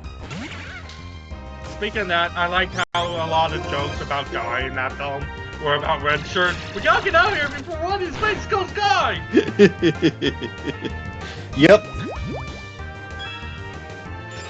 And then, of course, he ended up becoming the main character in the sequel series just because he survived the whole film, and that's an accomplishment for any Witcher. Yes, it is. Though, to be fair, the red shirt is not always technically a red shirt. There was a smattering of gold and blue shirts who were random characters that just got killed, but... Yeah. And then it was weird, and Next Generation were red shirt and the yellow shirts were reversed. I don't know why they did that. I don't think anyone does. Well, I'm sure it's somewhere. You know, I'm sure it's listed somewhere in. So actually, I mean, what I'll tell you is that what we saw is gold for the gold shirts was actually green. That's why Kirk's gold shirt, right? His regular shirt that we see is always gold, but his dress uniform shirt is green. It's not that they had two separate colors, it's just that the green for the main shirt just showed up as gold. Makes sense, and then they kept stuff with that, basically. Yeah, but in any case, I'm sure somebody in the Star Trek world knows why they switched red and gold. Yeah. I feel like I should have, if I didn't ask the question at one of the conventions, I really should have. But I don't know if the actors themselves would know, or if you need someone who's actually like a producer or a camera person or whatever. Yeah. That reminds me, I'm not sure how familiar you are with modern Trek, but there was actually I actually like the later seasons of that weird animated sitcom they did. You mean Lower Decks? Yeah. I know of it. I have not The first season was bad. The first season was bad because it was just basic sitcom without any Trek elements. Right. But the second season had a proper threat and well-keeping sitcom, and that just stuck for the later seasons, which got bigger and bigger threats, surprisingly. Okay. And like, it helps that one of the main characters is the Orion girl on the Federation, and as it turns out, her happy-go-lucky nature is a front, because she is the Orion girl at the end of the day. She won't kick your ass if you push her too far. I mean, as we found out in Enterprise, the Orions are a matriarchal society. Yep, and that is referenced, actually. She was actually a high up Orion, and she just ran away from that life to join the Federation. Yeah, well, these things happen. Look at Spock. Yep. I mean, look at T'Pau. T'Pau is not technically part of the... T'Pau? No, T'Pol. I'm mixing up my Vulcans. T'Pol was not technically part of the Federation, but she was on board a Federation ship. Yep. Then you had, of course, Worf as a good example. Yeah. And Nog. I mean, you can't get better than the Grand Nagus' son being the first Ferengi in Starfleet. Yep. And then there was also, like... But yeah, it's just interesting how... It even got a popular crossover episode with one of the modern shows that's live action, which is very funny. I think I knew that. Discovery? But, like, or no. No. It was Strange New Worlds. That's the one. Discovery had ended by that point. Yeah. Discovery was very weird. It started off bad, but again got strong as it went on. No show is perfect. Like, who was it that I was talking about the other day? It was probably my parents, where we were talking about original series. And original series has some really, really good episodes that are iconic and timeless. But it also has some ones that don't age well. I mean, Way to Eden was, it was at my parents' house last Sabbath. They were talking about it because my brother was making Herbert references. That makes sense. But yeah, like Star Trek, and then like the one that I feel did the best of the modern Trek shows is the one that was meant to be kids' first Trek, Prodigy. It's still touched upon all the subjects you'd expect. It's just in a manner that's slightly more kid-friendly. I mean, Star Trek, at the end of the day, was supposed to be a show that was accessible to everybody. Yeah, it just ended up becoming not as much later on. Anyway, you have a present from Snowy. I see. Glasses time. Alrighty, Yoko, keep an eye on these for me, would you? I'm doing the Kabuto pose with my own glasses for that. You're doing the what? The Kabuto thing with my own glasses. Ah, yes, Kabuto. We were talking about him, I want to say, last week. We were. It's still a great fucking villain reveal. It is, and it's still absolutely astounding that he's one of the last 3 villains standing at the end of the day. Well, at the time you dropped the series. No, I mean, like, okay, not including Boruto, but... Yeah. Yeah, he was still, like, he and Orochimaru somehow... Like, Orochimaru came back, okay, sure, but, like, you know, like, those two in general were just, like, part 1 villains that managed to make it all the way through part 2's bullshit. Yeah. Which, part 2 is... It's good until it isn't. It's very good up until, like, the very end. Yeah. That's... I think about as far as I got, like, the Pain arc. And then the 5 Kage Summit, which I don't blame you for. Yeah. Just one of the things that I remember seeing... I don't know if it was right... But, like, I remember seeing, like, the first reveal that Toby was more than met the eye when he was fighting off against the ninja squad while Sasuke and Itachi fought. Yeah. Which reminds me of a fun... Whack-a-mole jutsu! Yeah. I remember a fun level from one of the Naruto fighting games. Killer Bee's level in Naruto Ultimate Ninja Storm Generations was him rapping about how awesome he is. It's just glorious and stupid. I don't... like, he's a funny character. Yeah, but then you get to the end of his level, and you have to fight a max HP Kabuto with buffed abilities. It's like, oh shit. This is no longer funny. You know. But like, that was also a non-canon game, because they had a couple non-canon Ultimate Ninja games. The main ones that covered canon were Ultimate Ninja 1 through 5 on PS2, and the 4 and the 5 Storm games. Uh-huh.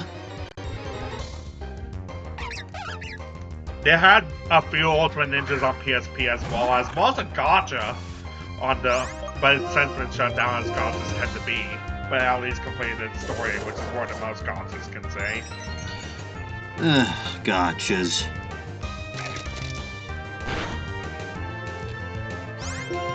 Gotchas are... It's weird.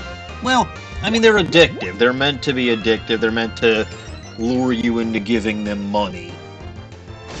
They're better when they're a physical item like a gacha pawn than as a game where you just get a waifu. Yes, well.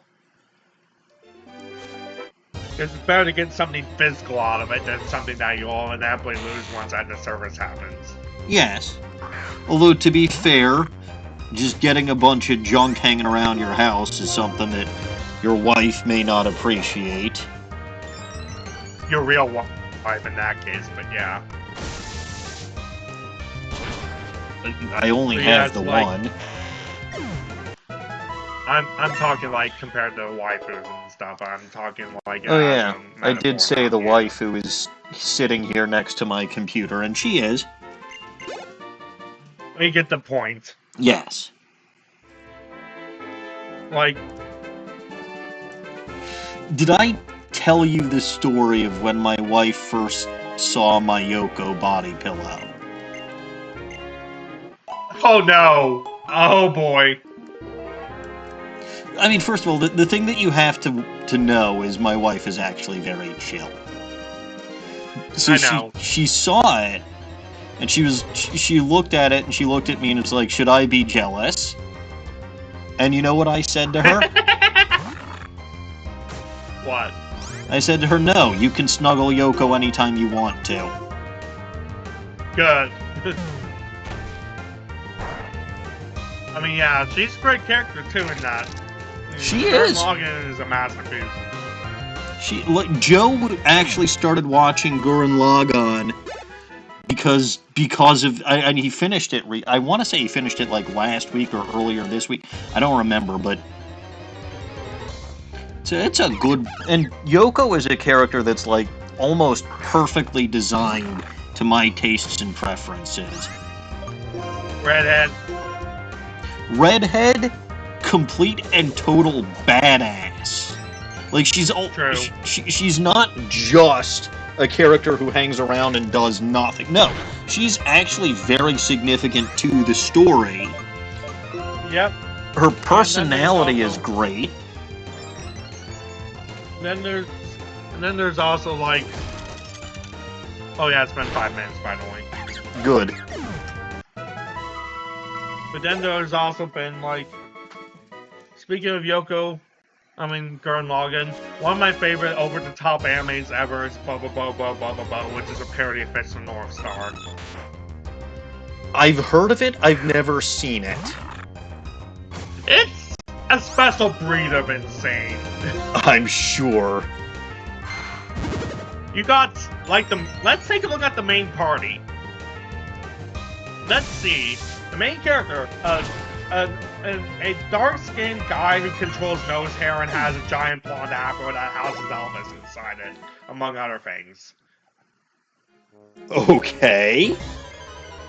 Then you get a living Pop Rocks, and that's one of many food living characters, because then you also get a living strawberry soft serve, chocolate in the manga, which is made for poop jokes. Uh-huh. Living creature jelly that they bought for 1 cent at a grocery store because no one wanted to buy it for years. Uh-huh. A torpedo that as a waifu that also starred as one of the series' most menacing villains before turning into her true form, and joins the good guys eventually. Uh-huh. A guy who can control farts for his main power as his fist. Smells about right. And then the only sane woman. Man, I would hate... one more. Okay. There was also Dengaku Man, who is obsessed with tofu and just wants friends, but also is the punching bag because he's small. I would hate to be the one sane person in a show like Gurren Lagann or... In the universe of crazy. Yeah. But given the fact that I'm insane in this universe, I probably would end up being the sane guy in the insane universe. Yeah. And like, a lot of the jokes in this series come from surreal humor. Like, one episode, they were trying to take the fruits out of yogurt. And the response is, what? What? You can't do that? The only job left for them is underwear modeling! As a Fruit of the Loom joke.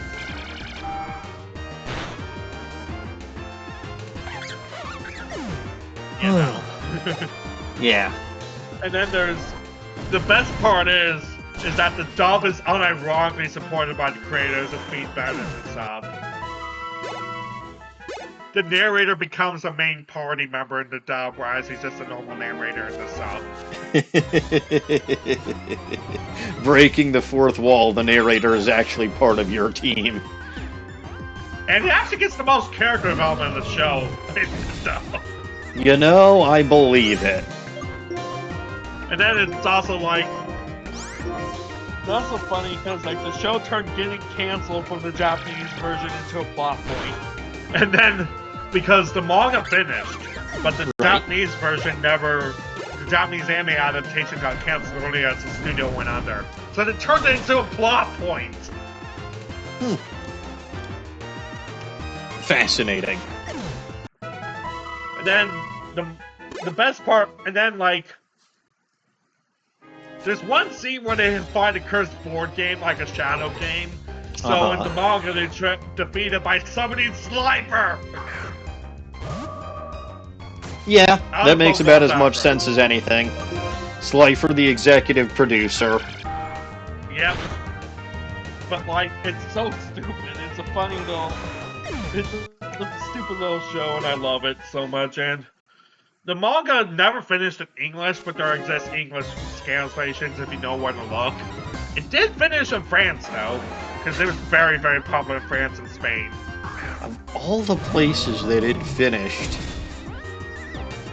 outside of Japan, France is... It's very popular in France and Spain. Okay. Spain in particular was actually...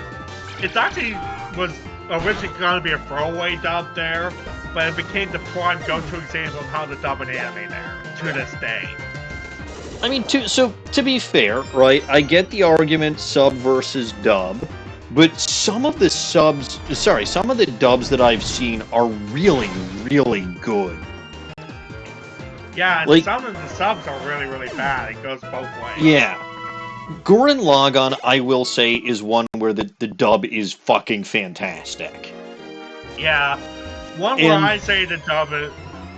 Fooly Cooly is also another over-the-top one that has a dub better than the sub. Fooly Cooly is an interesting one. I think I only saw a couple of episodes of that. But Jesus Christ, if memory serves, that thing goes just off the fucking walls. And that is what you can expect from Bubble Bow and then some. Like, they have an episode where they level up their powers, and Jelly Jigger makes his levels it up from getting angry at Jam out and selling jelly. But yeah, the other major instance that I will say is Black Lagoon. I like the dub better than... And there's actually an in-story reason why. I know. But also, Revi's voice in English in general is fucking perfect, which apparently the person who voices her is like one of the nicest people and would like never actually swear. So that's... But like, let's be real, for all the faults of 4-Kids dubs, at the very least, Yu-Gi-Oh! The original series got some things right. The Shadow Realm made a lot more sense than just coming back from death. Dan Green was fantastic as Yugi. But getting back to what I was saying about Black Lagoon, I never finished my point on it, other than, again, Revi's voice in general being perfect. Like, the whole Fujiyama Gangster's Paradise arc, where Rock goes in to do translation for Balalaika in Japan, makes a lot more sense in the dubbed version than the subbed version, because they're all speaking English, and then you've got specifically one of the scenes at the bowling alley where one of the quote-unquote gangsters, I say in quote because they're just a bunch of fucking punks, not actual gangsters, but like where one of them is trying to beg Revi for his life. And that scene in particular makes a lot more sense in the English version because the guy is basically speaking English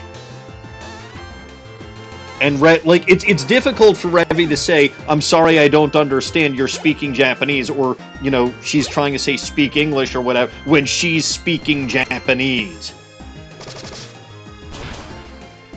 Or when the character's English is broken English. Because I think for that scene they actually did try to have the Japanese voice actress speak English, but it didn't work. At least not for me. That reminds me of a thing the thing that happened in Yakuza 3's original release. There was a major plot thread in that game of the CIA helping behind the scenes in the main plot of the game. So guess what they did? They had an English language learning course as an achievement. As a side quest. And how did they reference but in the localization, they can't just have, English appear as it is. They had to do something special. Right. So to make it clear that you're a Japanese speaker worrying about English, they had the English you're learning about be translated as it would on an 80s Japanese computer. Oh, lovely. So it looked like a very stilted form of English in font compared to the rest of the English you see throughout the game. Sure. And that was very clever and something you could only do in a video game like that. I got official business. Yeah, makes sense. Please see table for business cards on your way out. I'm finally done with the walking. I can remove the rubber bands and throw them out. Hooray! You've got another present. Let's do singing this time. Very well, we'll go back to singing. I am still grinding Pokemon levels. I'm not really sure why I defaulted to the Star Wars opening crawl. Especially since it was Star Trek we were talking about earlier. Yeah. Oh, another little goblin. Now just change the stupid Farkle monster voice. No. There was just the one. You see them back to back because there was nothing in between. But the first one there, right after he was talking about Insurrection, was the one that you had me take the glasses off. One, I remember now. Back to singing in Juggernaut using Crabhammer. Well, that didn't quite take out the Rapidash. Oh, well. Now I hope Rapidash doesn't take out Juggernaut. Yes, you popped in at a good time, Jay. I really need to make sure that I keep my breath regulated. Otherwise, I am going to lose my breath. Snowy, I am pretty sure it was Ultra Sun and Ultra Moon that were 10 years ago. That's why Rainbow Rocket's in the Ultra games, but not Sun and Moon. No, 10 years ago was in fact Vanilla Sun and Moon. Really? Huh. It was the 20th anniversary game, explicitly. For some reason, I thought it was the Ultra games. Ultra game was 2017. Huh. It's because Ultra was announced after the Switch, which came out in 2017. They announced it alongside Pokémon Tournament DX for Switch. Nah. My memory isn't that great. I was relying on Rainbow Rocket, which was explicitly advertised as battling through 20 years of Pokemon villains. Yeah, They also have. Remember, Down to Pro were the 10th anniversary games. It just didn't get until the 11th as well. So Gen 10 might honestly be tomorrow, just because Gen 4 and 7 were previous anniversary games. I mean, I am expecting that we'll hear about Gen 10 on Friday. I mean Friday, yeah. Not tomorrow. Duh.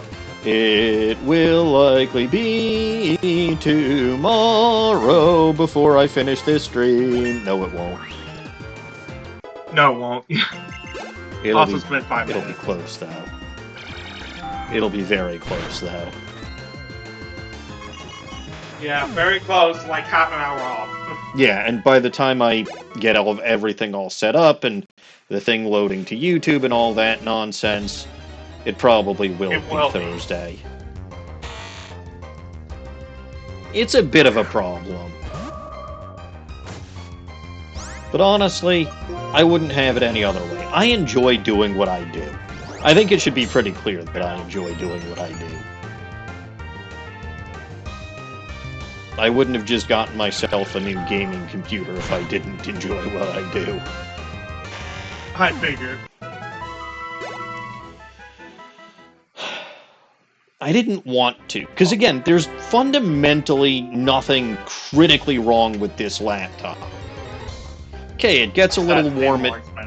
It gets a little warm at times, and I know that its performance isn't as good as it was 10, 11 years ago. But it still works. I mean, I'm streaming on it now. It's fine. But, again, I'm not... Like, prices on these things are just going to get worse, and I'm not gambling on this laptop surviving until the AI bubble inevitably crashes and we all get covered in AI shit.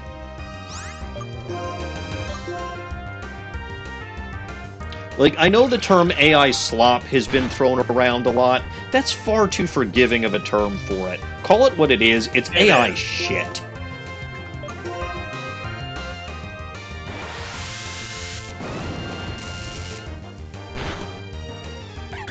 I mean, Snowy, you saw the specs because I sent you what Ellison recommended to me. It's not a high-range computer, because I don't really need it to be. But it's almost certainly more powerful than what I've got now, just because, not that this was bad, but this was the top-of-the-line Alienware computer, but that was 10 years ago. Yeah. Which every company has their gaming version. Like Alienware, Lenovo has Legion, you get the point. So I was actually looking at a Lenovo, because I've been looking, I've been trying to... I've known that I was going to get myself a new gaming computer for, like, as Ellison said today, this is like the third or fourth time he's actually recommended something to me within the last year or two. Makes sense. And, you know, again, I put it off, because, strictly speaking, it's still a decent chunk of money to have to, plus, you know, it's not just the PC that I need, I also need monitors, and, you know, there's a couple of, well, there's a monitor that he showed me that's nice, and I just hope that the sale on it continues into next week when I get my next paycheck. And of course, the Switch 2 eventually. Sooner rather than later, unfortunately.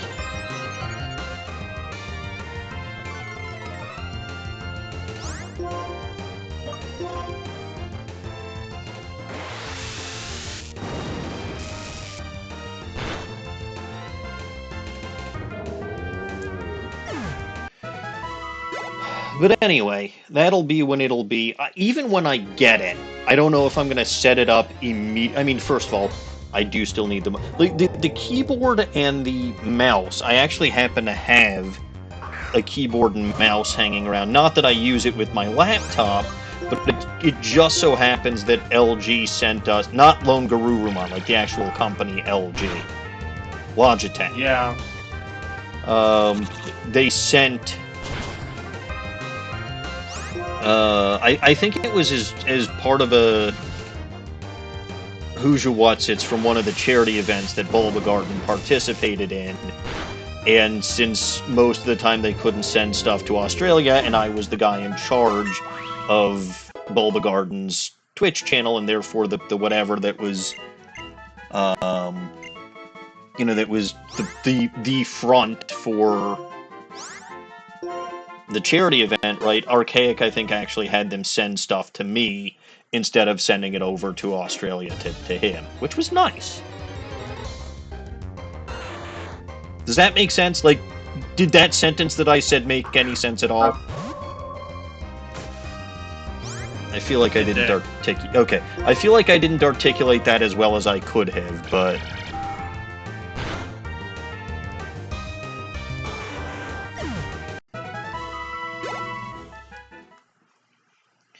Anyway, I'm not... Like I said, I'm probably not going to set that thing up immediately. So I'll probably still be... I mean, certainly for this, I don't know if I can... And I don't know if I want to risk trying to move the save file over to the new computer. I feel like that's not going to go very well. Probably not. So at least it'll still be on the old computer. Yeah, at least for this series, it's going to be on this computer. And if I've got this computer still set up... Oops, did not mean to do that. I thought I hit right, not down, but whatever. But if I've still got this computer set, I literally will not have room for the other one. I mean, I'll probably have it under the table, but certainly wouldn't have room for the monitors, the keyboard, or the mouse. Yeah. Regardless, that thing's not coming in for another couple of weeks, though. It'll be around sometime March 9th or so. By the way, I didn't tell my wife.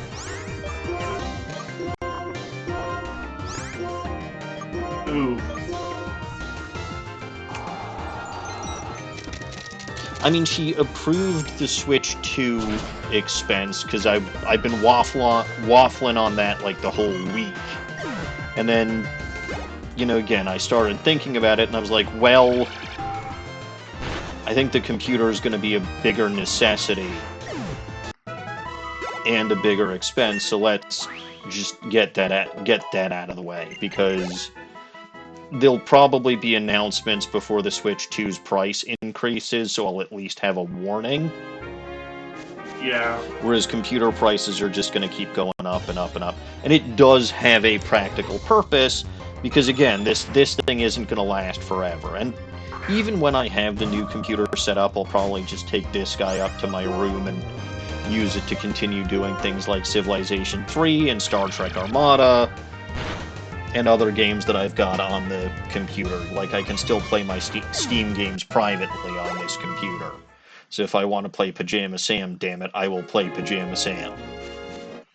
Nice. Good. I will say, I'm considering, when I finish Ace Attorney 4, I'm not going to necessarily want to do a long-term stream, like a long-term series, but I may want to, you know, again, I have a custom of pausing between Ace Attorney games. You know, I had Ghost Trick between Ace Attorneys 1 and 2. I had, what was it, Arcana Apothecary between 2 and 3. And then Murder of Sonic the Hedgehog. Yeah, Murder of Sonic the Hedgehog between, plus a fairly long gap of time between, no, wait, yeah, about a month. So it was, like, immediately after Ace Attorney 3 was a couple of weeks with Murder of Sonic the Hedgehog, and then a break of about a month because of Jewish holidays and crap like that, before I started Ace Attorney 4, and then we had the break for a month while I was in Japan, and then resting afterward. I still look back on that trip, and I was like, holy shit, I still can't believe that happened. That was so good. So good! And I think that's part of why. Okay, there's a couple of reasons why. I feel better this year than I have felt in a long time. Again, I said this before, y'all don't need to hear me reiterating that last year was mostly just abject shit for the whole year. Yeah. But the Japan trip really did re-energize me. Like, it made me...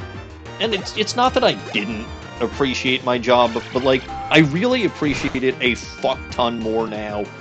And I'm a lot more recognized by both Japan management and just in general.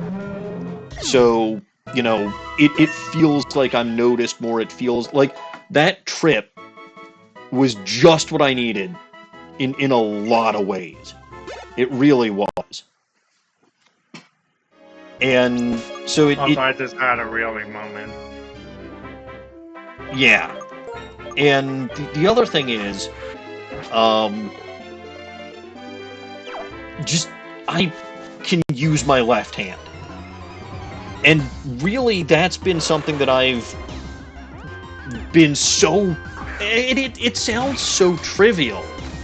Like, that's been something that I have been so happy about, basically since the end of my recovery period. And it took a little while. Like, I had the surgery in September until, like, November. I wouldn't say that I was fully recovered. Stupid Farfel Muncher voice again. Very well. I will keep discussing why I am feeling very good in my stupid Farfel Muncher voice.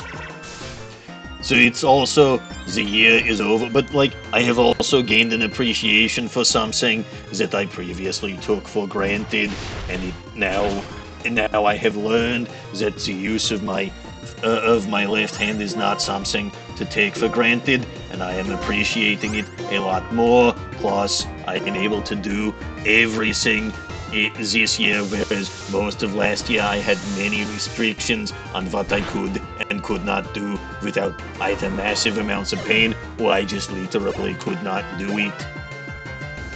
So the quality of You ever life... talk about Mass Effect, Snowy? Because I think Emmy would definitely enjoy Mass Effect. The quality of life has gone up immensely.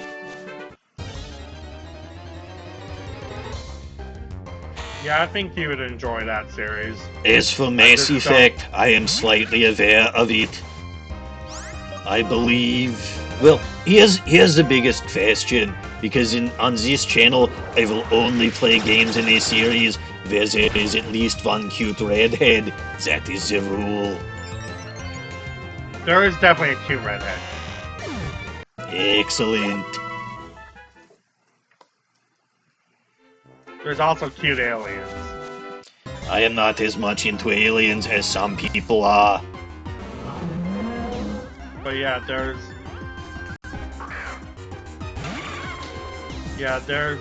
a lot to like in that series as long as you're playing the main trilogy. Don't play Andromeda. That one was a rush job and it kind of showed.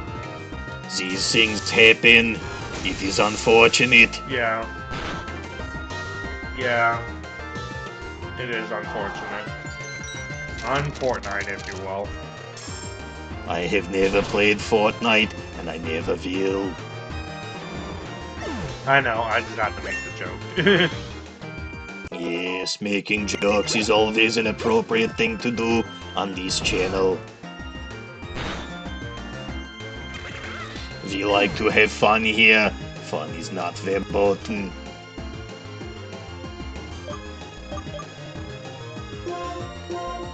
I am actually getting relatively close to level 54 across the board. We will make some progress. You can finally tackle the gen soon. Very soon. I have Baconator at level 53, Juggernaut. And we got an hour and 45 minutes to do so we might actually do it this stream. I think you are correct.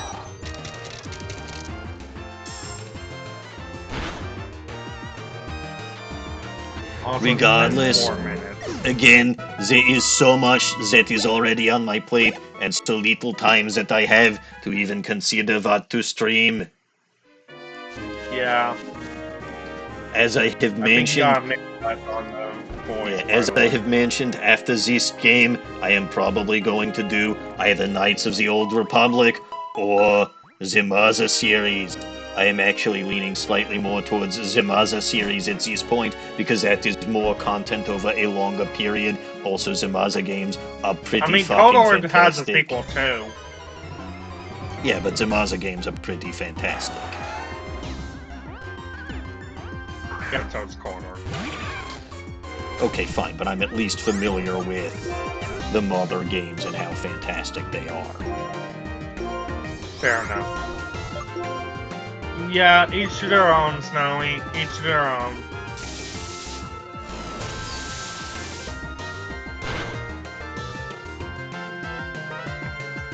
Yep, there we go again, with Crabhammer missing at an inopportune moment.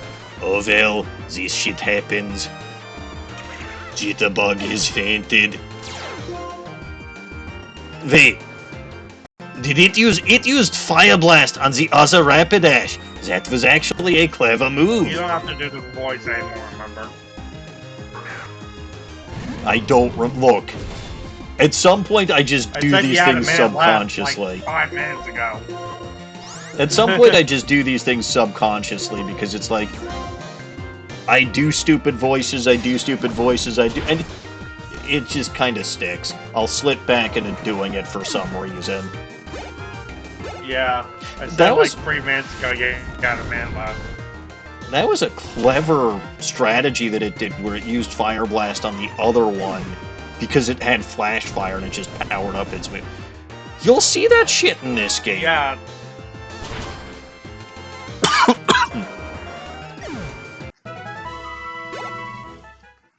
Alright. I am...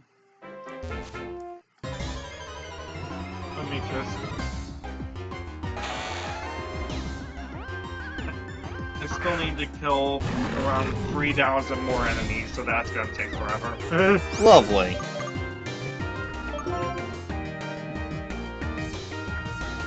Oh, yeah, no. We're running. Extreme speed.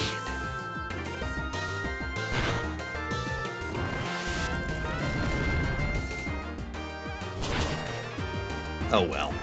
Well, I'm actually... Okay, I'd say I was surprised Wanda survived that, but again, it's Rapidash's weaker special attack.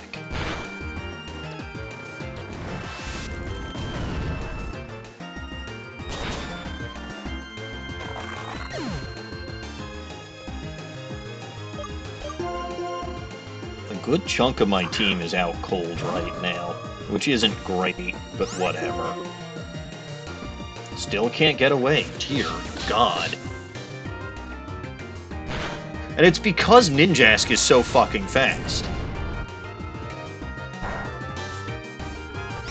Fine, there is but one choice that you have left me. See to it that they're both destroyed. Yeah, good. Break the Rapidash's brain. No, it's actually very sad that that had to happen, but it's the Ninjask's fault. I blame the Ninjask.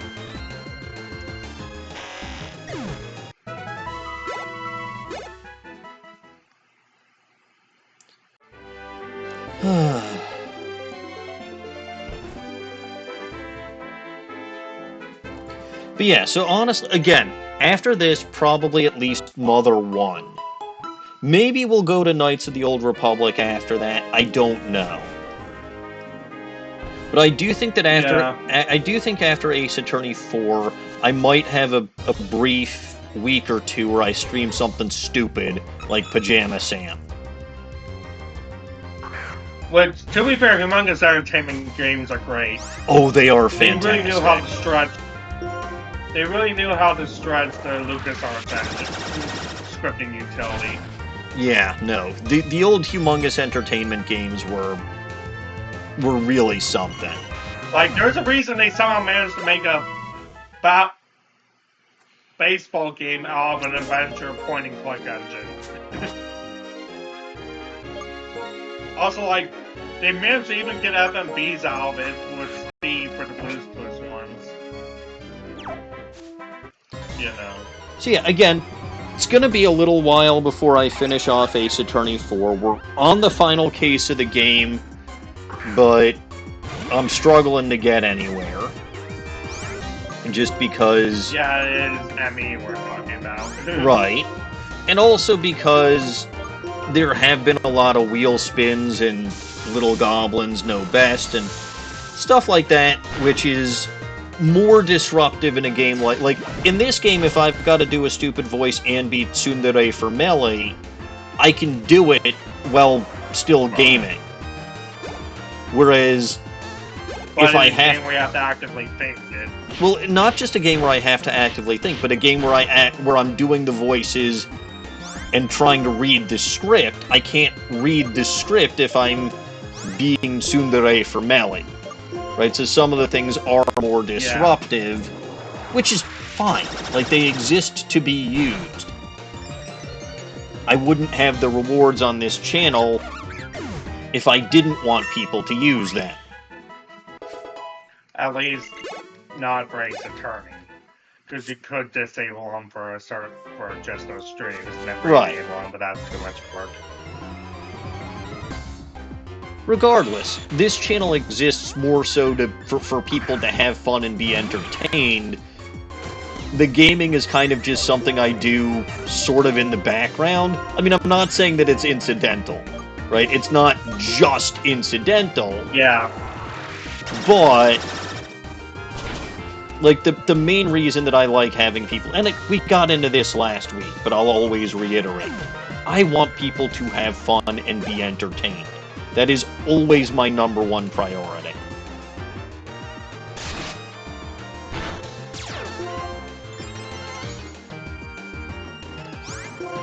And it always will be.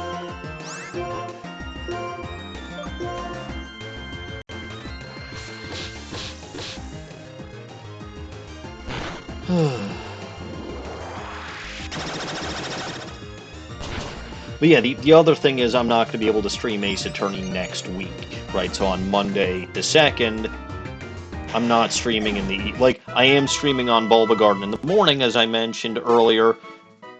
Normally I would still also stream Monday, but, like, that also happens to be the Jewish holiday of Purim, so I'm going to be going to synagogue.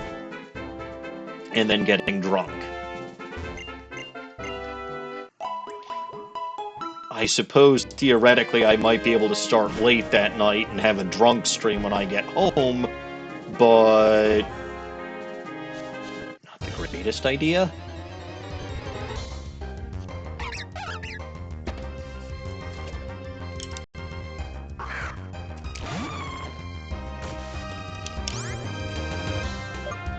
Alright, get him, Juggernaut. Frost Breath. Who's the last one to level up to 54? Is the Juggernaut? I've still got a few. Like, I think they're all, like, Baconator, Juggernaut, and Jitterbug are all level 53 right now. So, 2 more after Juggernaut.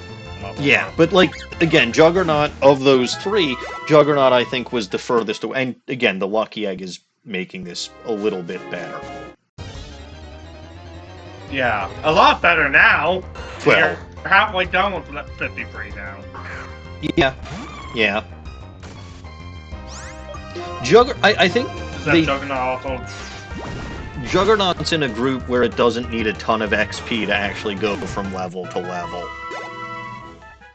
Yeah, it's in one of the super fast ones. Which makes sense, because Delibird in base games is not exactly the world's best Pokemon.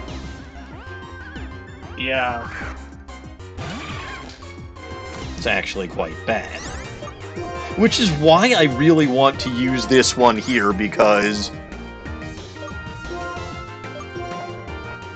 it's proving to be quite a force of nature when used at the appropriate time. It's funny, too. Yes! Yes, it really is. When it doesn't miss with Crab Hammer or Frost Breath, it hits like a truck. And again, I'll remove the item from it so that acrobatics can go full force. Because that's the other thing holding it back right now.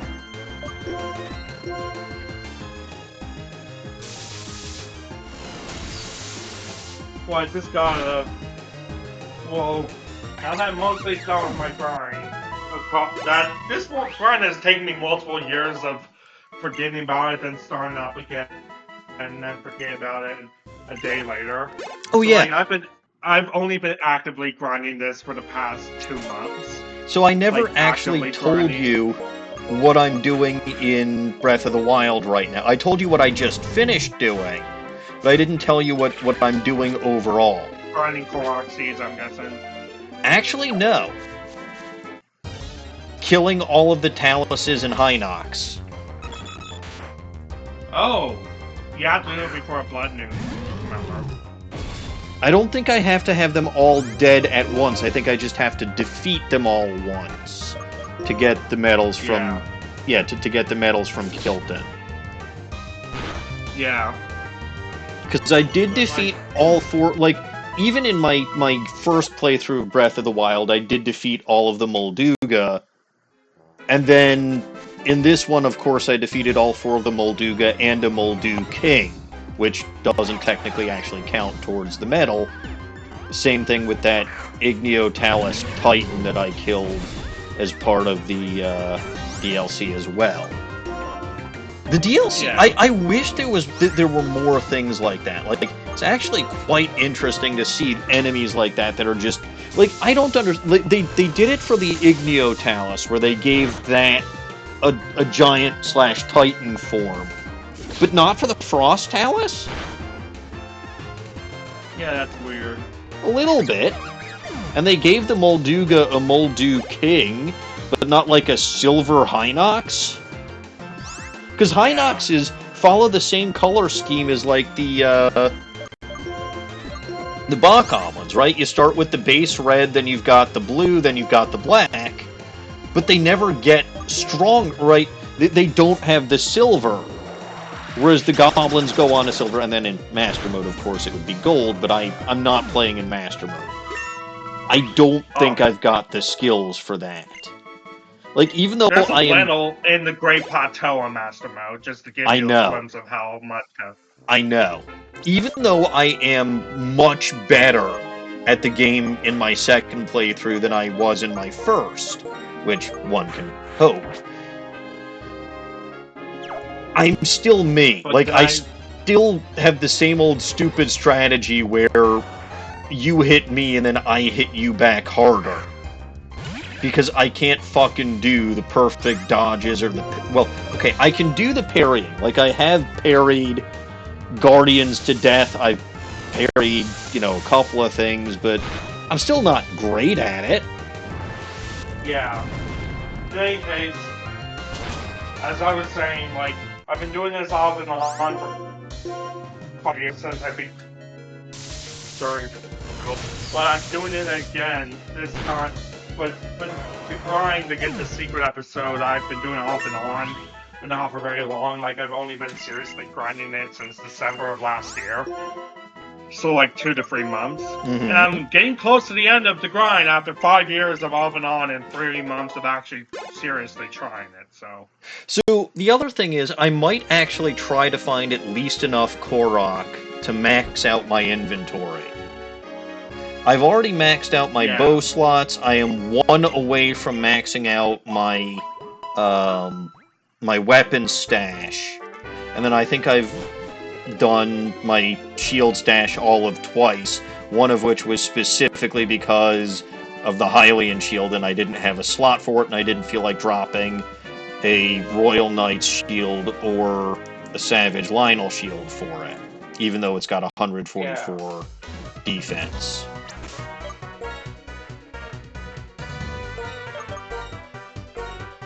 In case.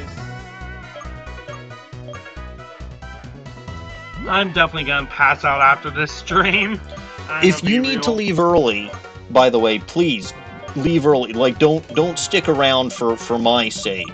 I appreciate you being here, but I got caffeinated up earlier. I'm sticking this through. And okay. then pass that Again, out. I want to make sure that you don't do yourself in. I know. I picked up a magnet. I know I picked up a magnet.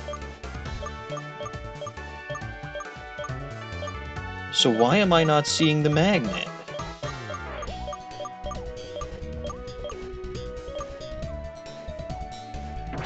Meh.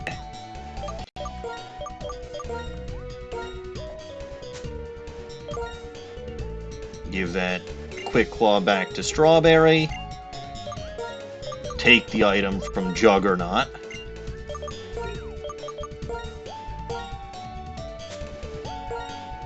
Give that charcoal back to Baconator. Guard Maiden didn't have an item. Wanda didn't have an My item. alarm set for 7 a.m. tomorrow, so I have it set for 7 a.m. on Friday. Because since the Pokemon Presents is at 8, I want to wake up at 7, so I'm up and around by 8, you know. Makes perfect sense to me. I will say that, like, I'm going to be at the office by 8 o'clock. So...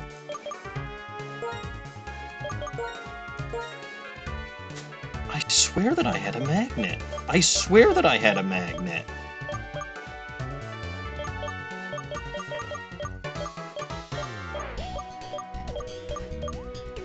Magnet or Magmarizer? Magmarizers... Well, I have both, or at least I'm pretty sure I have both. Because the magnet I got from Chargestone Cave, the Magmarizer... Yeah, the Magmarizer's over there. Right? I've got the Evolutionary Stones. I've got Oval Stone, Upgrade, Electrizer, Magmarizer, Reaper Cloth, Prism Scale. Items at the end, it looks like. Yeah, but that's not... I'm looking specifically for the magnet so that I could give it to... But you know what? I'll give it the Expert Did you Belt throw instead. it out? No. I would never do such a thing.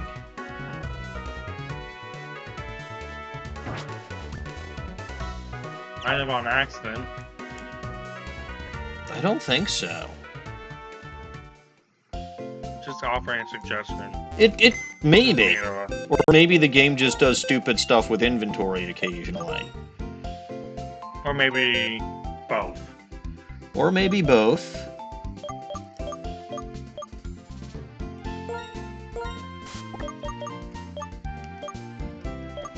I'm going to move my previous team members, so Alberta and, well, Alberta's definitely coming back to the team once this gym is over.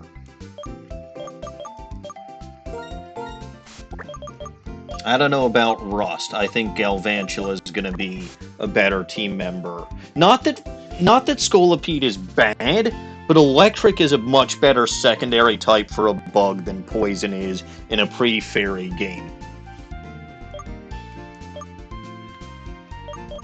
And then I love the idea of having Juggernaut on the team.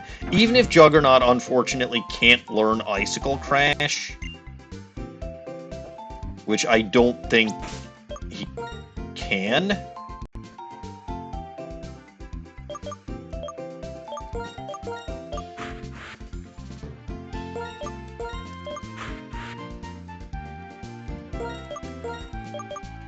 Alright.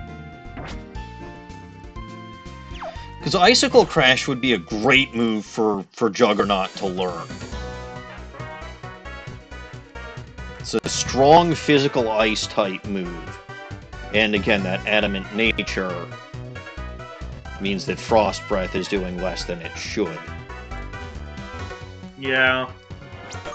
So, speaking of rubber banding, there's actually a video game in the Tales of series that accounts for when you try to auto grind and use the rubber band trick. Because if you auto battle too many times in quick succession, they give you an impossible battle against one of the series super bosses normally. But this time he just won't die, and if you use items on him, which you will in auto battle state, he will just kill you. So the only way to exit and with your life is to enter manual control and run manually. Alright. So they counted for rubber band trick. They probably did. That's the whole point. Yeah. Time to get really fired out of cannons. Though. What? I said it's time to get fired out of cannons. Okay, true, cool. How many times am I going to lose to Skyla? We'll have to see. Of course, man time. Of course it's a man What time. are you fools stumbling around in circles for? They literally say, why are you stumbling around in circles for? It's always time to get fired out of... Welcome, Dino Guts, and I suppose you're not technically wrong.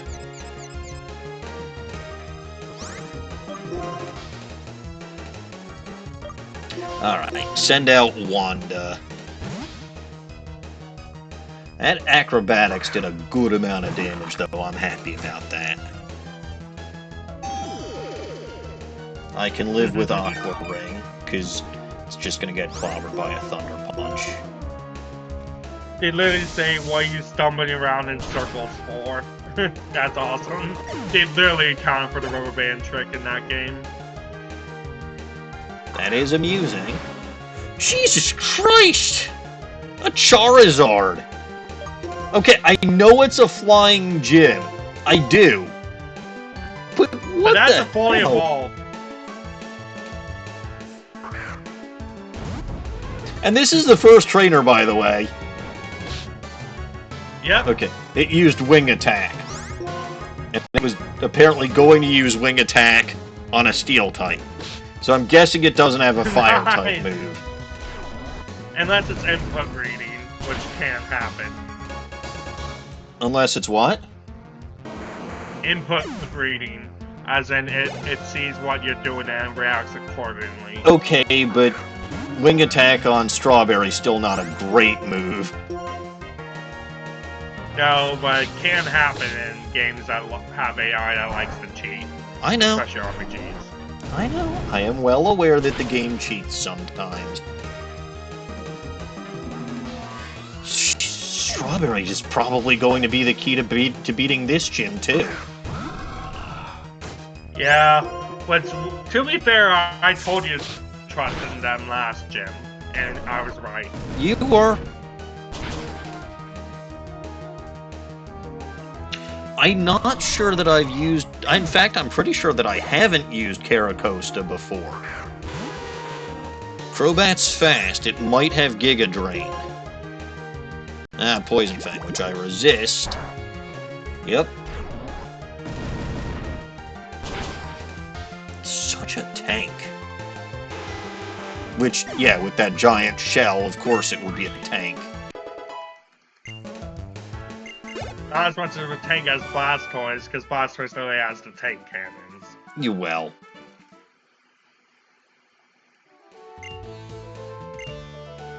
I was blown away! You know what I'm saying? Yeah, always with the blown away. I'll blow yous to smithereens. Also, it's Mega Maid. She's gone from suck to blow. Yeah, yeah. That is a thing that happens in Suck My Spaceballs. I told you! That thing is... That Back on that. That video is just so fucking nuts, but also really funny. And again, it makes the Spaceballs look competent. Which is impressive. Which is, I'm pretty sure, illegal. Probably is. So, you thought you could outwit the Imperious forces of Planet Spaceball? No, I really highly recommend that video for It's on YouTube. For those of you who weren't here, I'll recommend it again. Just when you get a chance, watch the video Suck My Spaceballs. It's a crossover between Star Trek, The Next Generation, and a little bit of Deep Space Nine with Spaceballs. And again, it manages to make the Spaceballs look competent, which is asininely impressive. Yeah. We have to go to ludicrous speed. They do that! There was also an episode of Angry Video Game Nerd where he tried using a glitch in the infamous PC game Big Rigs Over the Road Racing to see how fast he could go. And then he was like, light speed, ludicrous speed, on the plan! So there was a reference, I'm pretty sure, to Spaceballs in Ace Attorney 4. Where there was a reference in... There was actually a reference they removed in the trilogy, because in the trilogy release, there was originally a joke about Valak going through the door like a muggle, but they changed it to like a normal person. Yeah, I saw, like, walk through the door just like a normal person. They might have gotten sued about the originally muggle it was thing. A Harry Potter joke, which, to be fair, that makes sense to remove that. I mean, they still had the flying motorcycle in Matt Scotchgard's apartment, but Matt Scotchgard's an asshole, so... Yeah. Anyway, wow, Juggernaut has been KOing things left and has gained 2 levels here. The final case of that game has a Dalek. The Dalek? Wow. Yep. They're literally... And then the first case literally has the crowd go exterminate, annihilate, so... Lovely. The 5th game's DLC case had a Sharknado reference when Sharknado was brand new at the time. Because, see, that game originally came out in 2013. Sharknado came out in 2013. Yeah, I mean, the English versions of those games are very good about referencing timely, or making references to stuff that was very timely for when they were released. Yeah. Investigations 1 makes a reference to CDI Zelda memes.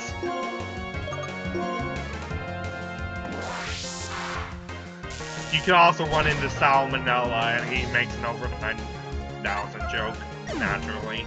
Ugh, Salmonella, a character I hate. Everyone hates him. Yeah. But I like his way of speaking just because it's funny that they would even think of putting lead speak in the game. I mean, they put fucking wingdings in Ace Attorney 4, so that's not even the... Leet Speak is not even the craziest thing that they've done. And Investigations. And here's the funniest part. In Investigations 2, if you pirated the game originally, it would turn all the game's text into that wingding.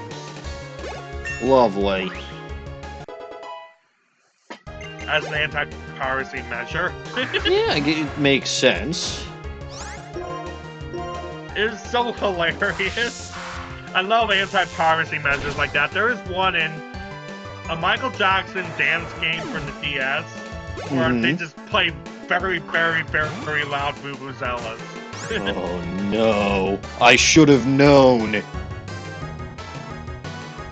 You thought you could listen to Thriller? Nope. You get vuvuzela nerd, basically. Oh no, no. Of course they would have this here. I'm using one myself because it's such a beast. Okay, phew. Mine is more competent. Yeah, it's like this guy's name is Pilot Ted, like that. As in piloted the ship. Pilot Ted, piloted. I know, it's a good pun. One more review. A little bit. Fire! I remember when you made the salt peanuts assault joke on Mafia. That's a funny one. And then, of course, there was Ellison's infamous tenure as Pumpkin. Yeah, which was the same game. Yeah. Look, admittedly, I miss being able to participate in the war room. But when I can do this instead, this is so much more fun to me. Yeah. I just remember the shenanigans there. That was just so hilarious. Because, like, I literally suggested Allison use that for their championship bio last year. And he did. Good. That was my suggestion. I think he did anyway. I was like, we gotta go with the classic, is what I told him.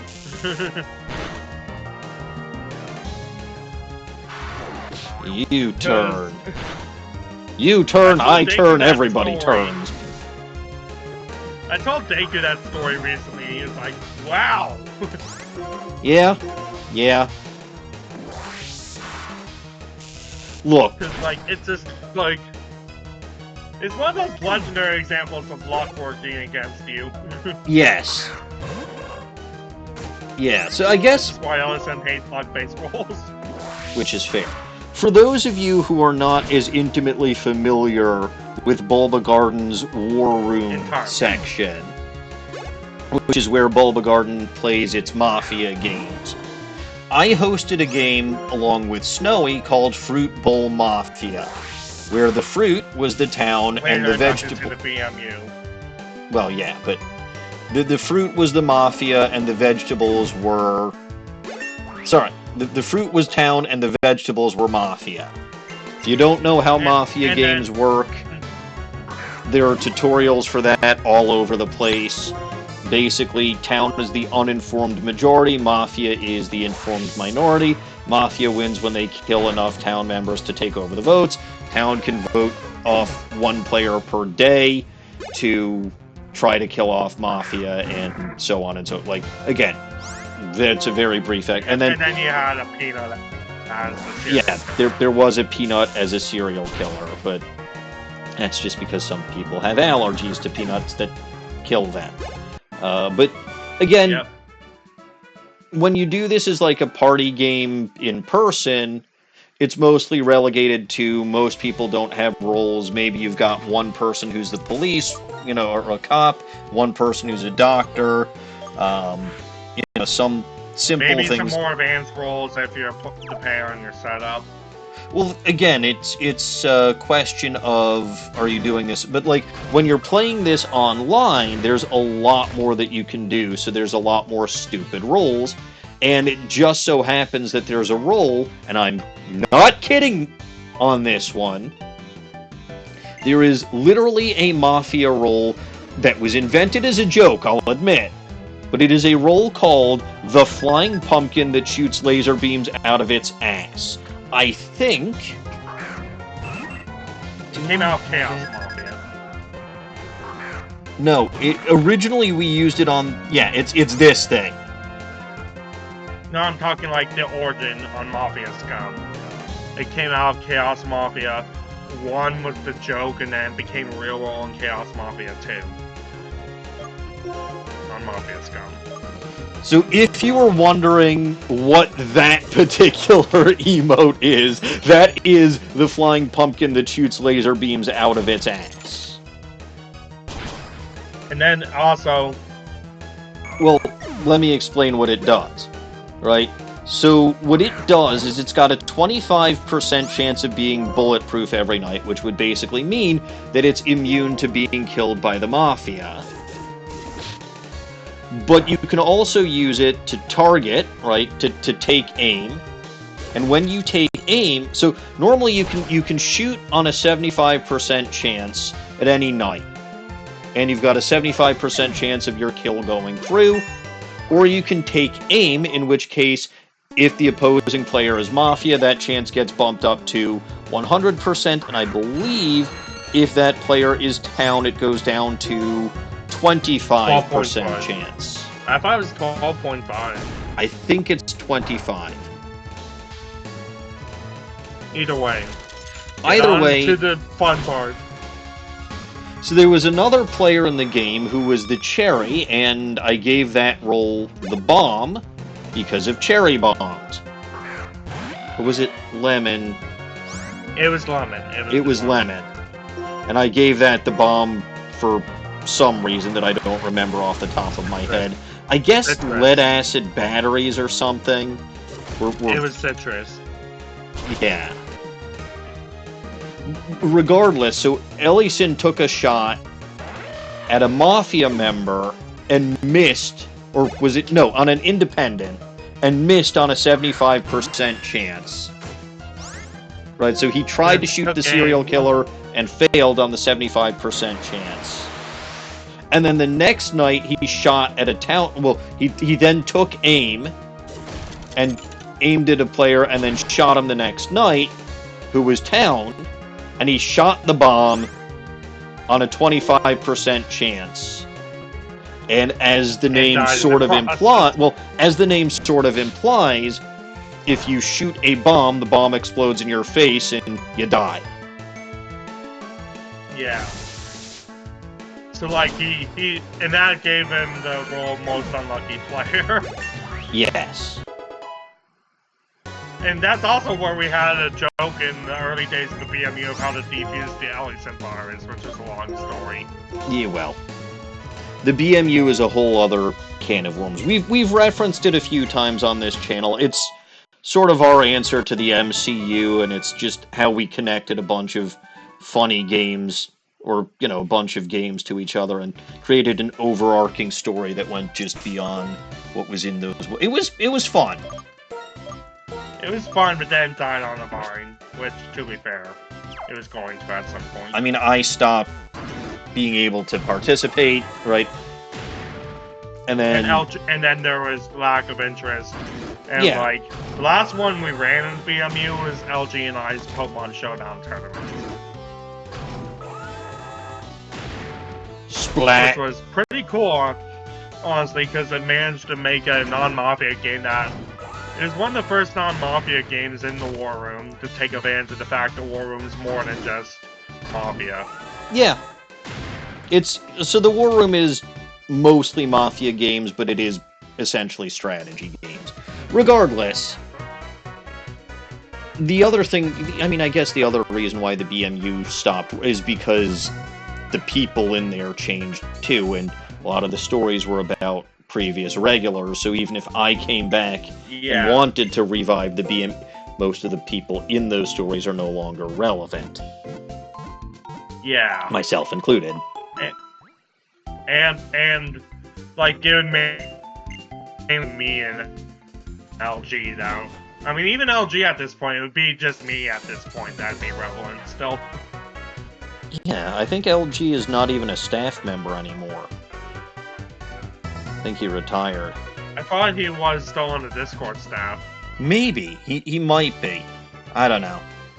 I don't think he's a War Room staffer anymore. Yeah, he's not. Point is that it's like, I'd be the only regular from that era that would still be written in at that point. And it would just be why at that point. Correct. And again, it is a shame, because it was a very nice run that it had, but everything comes to an end. Everything. Yep, it just so happened to end midway through a story, which also happened. Midway through quite a few story arcs, actually. Because there was a lot that I still was planning on doing and just never got around to. And me! Because, like, and LG, like, Zexy was the only one of the core pillars of the BMU that didn't really do much of the story planning. He was more the balance guy. Yeah, he was kind of there to make sure that our setups didn't go absolutely bonkers. He was my bumbling sidekick. Which his own setups went bonkers. Yeah, typical. Splat again. Yeah, like, I love how they give that last cannon just enough oomph that it literally smacks your face into the wall. That would kill you, by the way. Yep. But, like, it's so funny, because, like, and then the next game, she tries killing you again. Yeah. Have I mentioned that I love redheads with a fiery personality?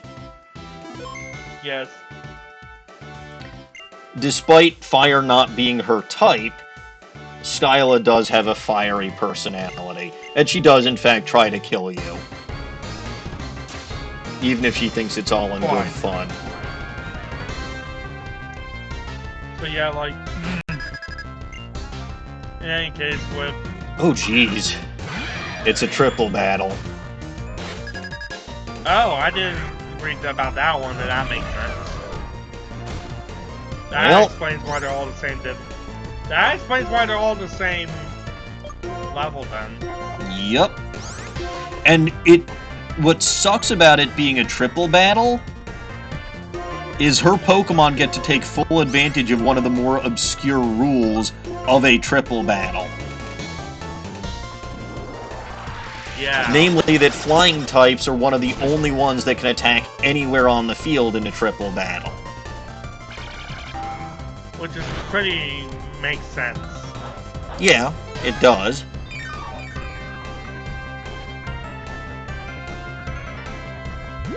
Oof. Yeah, like... In any case, as I was saying...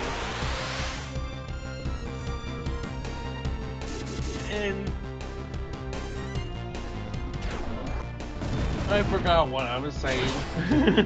It happens. Oh yeah, BMU.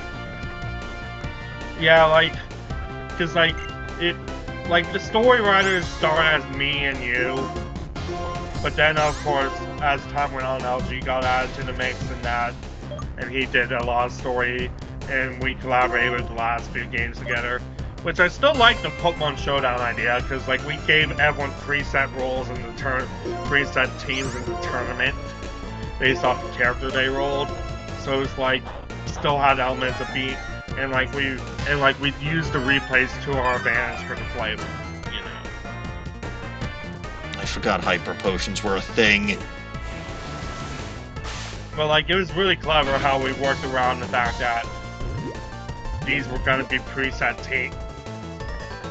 We basically gave everyone preset teams and ran a randomizer as usual for who rolled which preset team. And we roll each flavor after each replay. And it's got a Chesto-berry. I think a preset team tournament is a unique idea that we could probably do again on the War Room if I can find a way to do it again. This is going downhill very fast. But you know what I mean, right? Sorry, I was only paying half attention. The gym battle is... like... makes sense. Yeah, I was talking about preset team idea and randomize the preset teams in a Pokemon Showdown tourney on the War Room, because that's how we did the final BMU game. We gave everyone a preset team, but randomized which preset team they got and wrote flavor based off each replay. Like, it was a unique way of doing the Showdown. Down goes Delibird. You know. I'm 2 down and I haven't managed to KO anything yet. Oof. Back to grinding! But yeah. It's really like that. It was a good idea, you know. Yeah, it was interesting. I'd do it again if I could figure out better balancing in the preset. Okay, 1. 1 down. Nice. And the special attack boost on Jitterbug.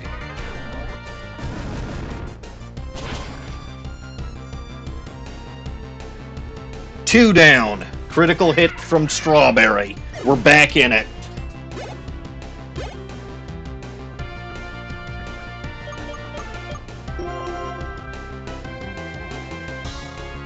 Archeops. When is the Tailwind going to peter out? Gliscor. Oh no. I remember we mentioned that one. Oh yeah.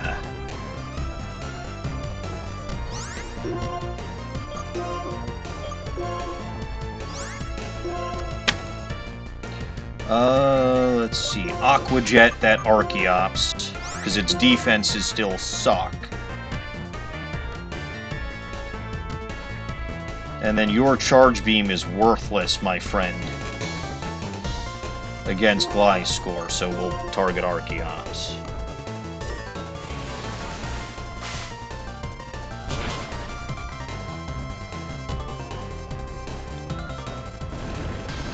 That's not ideal. Oof! Oof! That's bad. That's bad. Yeah. Wanda survived. Oh, I see the earthquake. That's what you mean. Wanda can potentially... No, it's probably... No, it doesn't have the Achi Berry.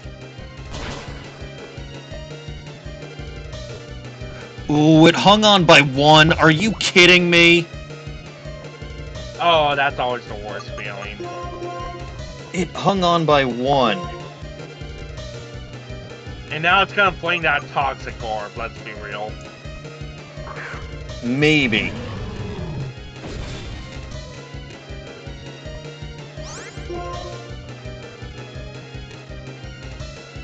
Alright, she's gonna Hyper Potion, there's no question about that.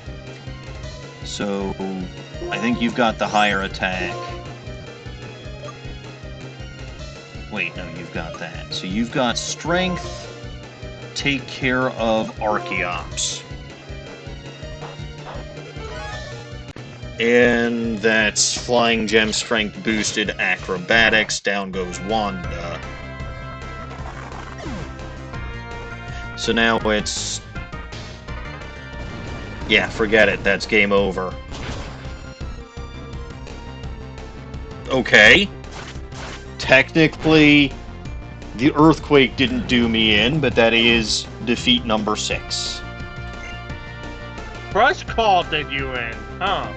Yep.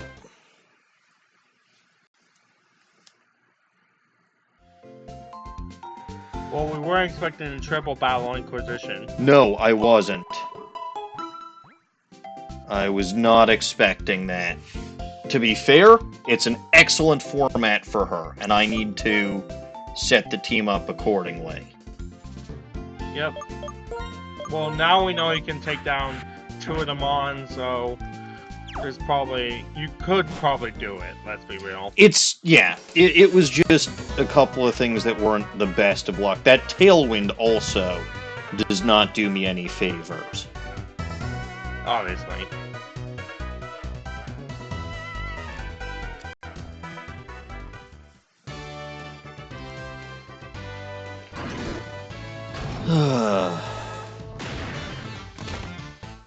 Yeah, I didn't even see what her 6th Pokemon was.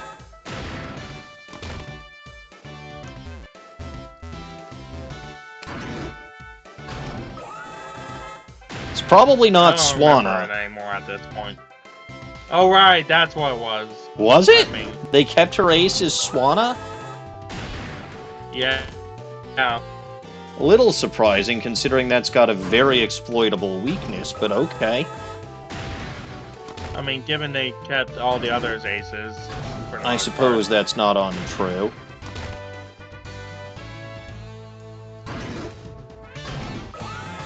Plus, Swan is still a beast if you're not using electric on it. Yeah. Alright. You keep trying to go up the steps from the side. I know. My depth perception isn't great. Fair enough. I'm dead again. For the 3rd time! For the last time! One can hope. One can hope.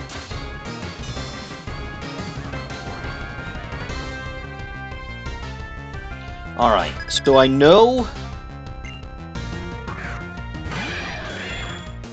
that I want to clobber that Skarmory. Clobber that there Skarmory.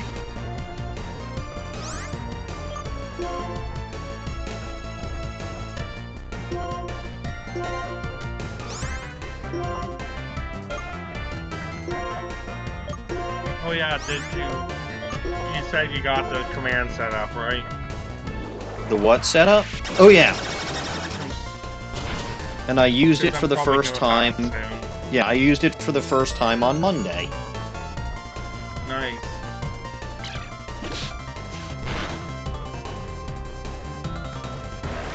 There's that tailwind that I hate. I might actually bounce soon because You're tired? Yeah, get some rest. yeah, I'll just bounce. Yeah, understandable. There goes Juggernaut. See ya. Yep, good night.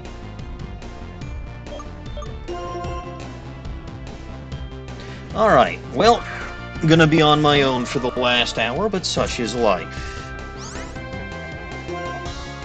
I think she's going to use a hyper potion on Skarmory again. I want to focus on taking out Braviary, though. And then... Strength on Mandibuzz and Charge Beam again on Skarmory. Night, Jay. I hope to not wipe to Skyla again, but again, if I have to, at least it's to a cute redhead.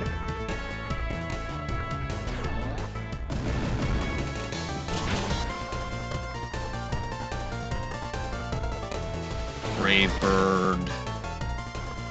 Yeah, that makes sense. It's gonna recover some with its Citrus Berry, but I think it's in KO range of Psychic still. That's gonna do nothing.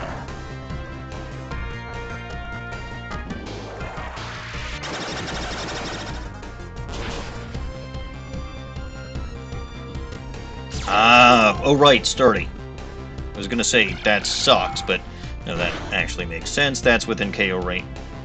What do you mean that's not within a KO range of Psychic? Psychic did much more than that in the first battle. Fine, break it again. Aqua Jet, Skarmory. She's going to use a Hyper Potion on something. Well, I guess not.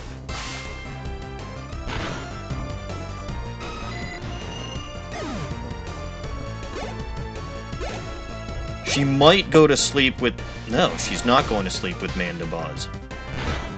But she knocks out Jitterbug. Not great. And she... doesn't knock out... She knocks out her own Braviary, but Guard Maiden's not going to do anything right now. Yep. Send in Wanda, because that Gliscor's coming up. Ooh, Swan is also coming up.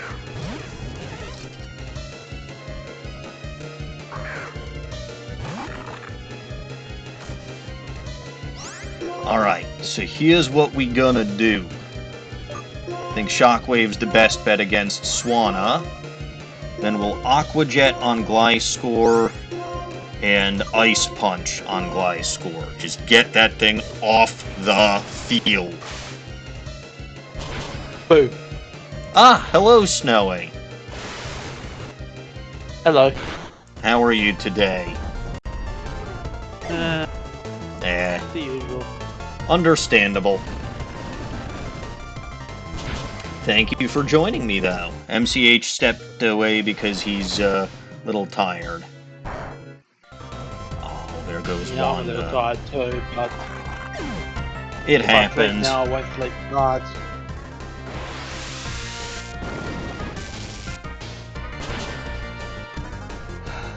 And then I have to fight off a yawn immediately. Say that again? I had to fight off a yawn immediately after saying that. Oh, yeah, it happens. Because as I said, if I sleep now, I probably won't sleep tonight, and... Man, her team is dangerous. Her team is very dangerous.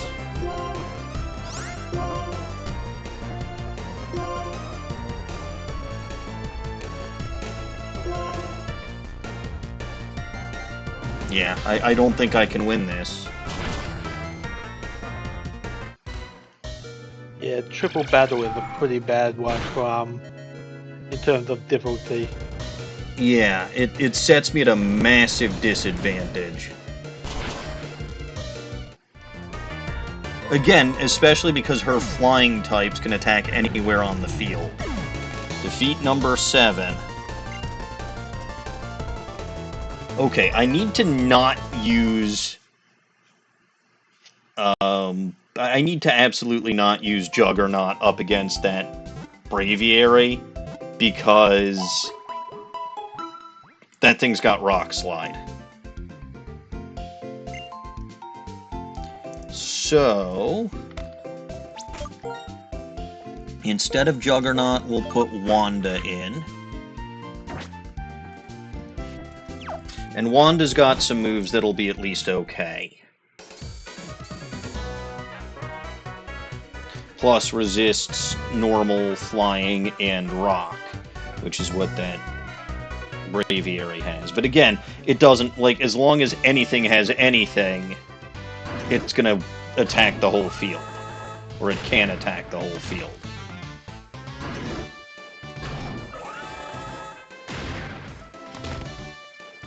The gym battles in this game are no joke. Like, I am at or even a little above level. And it's still tough. Admittedly, the fact that I'm not using hyper potions makes it a little bit more difficult for me, but oh well.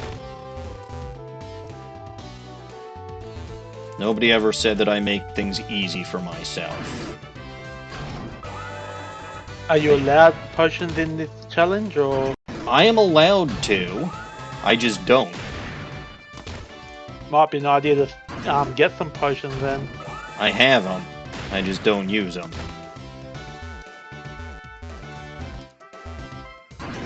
In battle, I should say. I use them outside of battle, but...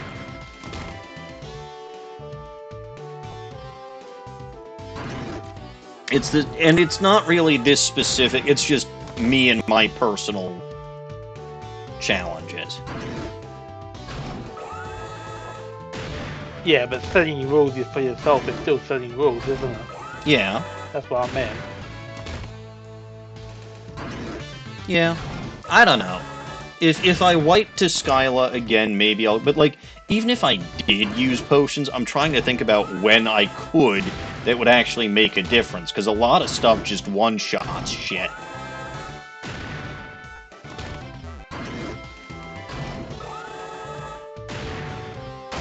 I'll tell you what I can try.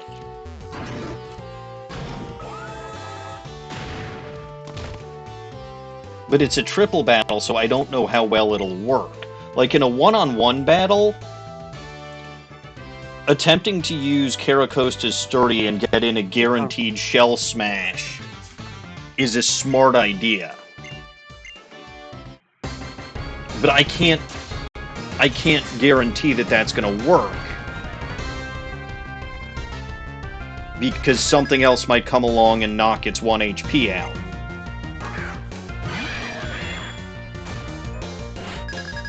Let's see. Can I get that Mandibuzz before it gets out of Tailwind? I don't know, because I don't know if Caracosta's faster or slower, but I will focus on Mandibuzz right now. Is there any counter to Tailwind? No. Okay. No, there is not.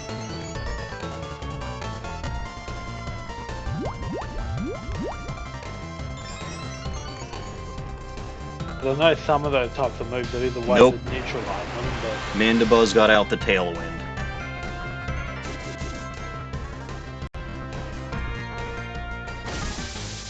Paralyze it, paralyze it, paralyze it, paralyze it, paralyze it.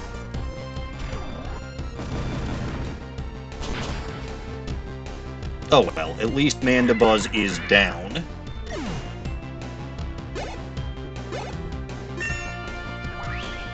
Jitterbug did grow a level. Here comes the big bad Archeops. And with the Tailwind backing it, that thing's gonna be nigh unstoppable. The strat here is to get some chip damage with Aqua Jet. I don't think Jitterbug's gonna be faster, but if I could get that charge beam off, it would be great. Hey, it's in Defeatist. Okay. That's critical. The Defeatist means that it didn't KO Jitterbug, but the Brave Bird will. Still, one more Aqua Jet will take Archeops out.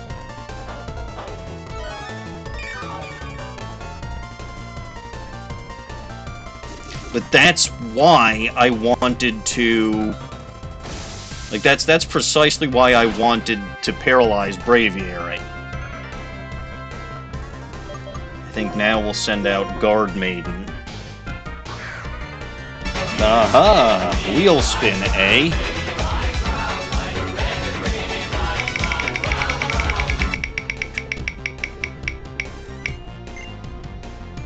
No left hand. Very well. It does affect things, but it doesn't prevent me from doing anything that as long as I just don't use my left hand. That one will be far more effective in something like Breath of the Wild. No, it's effective here because, I mean, yes, it would be in Breath of the Wild, but it's effective here because a lot of the buttons that I need are A, S, Z, and X, which are on the left side of the keyboard. I can still... Oop.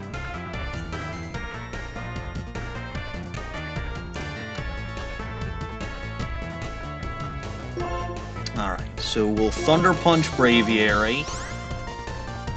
No. Yeah, Thunder Punch Braviary, we will Aqua Jet Archeops. And you, Guard Maiden, can Shockwave Skarmory. Okay, you get the Quick Claw, but Aqua Jet would have taken care of that. That's fine. Still, that's Archeops down. 2 down, how many to go? 4. They all have 4 Pokemon. Or, sorry, all gym leaders have 6 Pokemon. We're not getting rid of Rain Dance. Or, sorry, we're not learning Rain Dance. That's part of the mod, I take it. Yes, that's part of the game itself, is that all of the... And Guard Maiden's probably going to get knocked out by that. Yep. But that does mean that she didn't heal it, and that means that down it goes.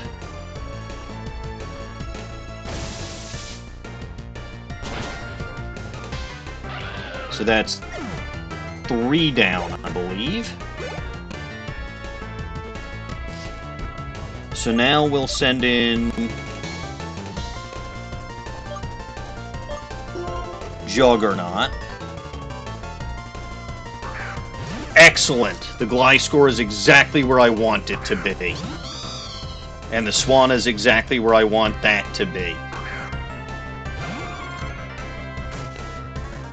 Beautiful. So you, Thunder Punch, Swanna. You. Aqua Jet, Gliscor. You. Frost Breath, Gliscor. I love how the Quick Claw only seems to take effect when I'm already using Aqua Jet. You can survive that, Wanda.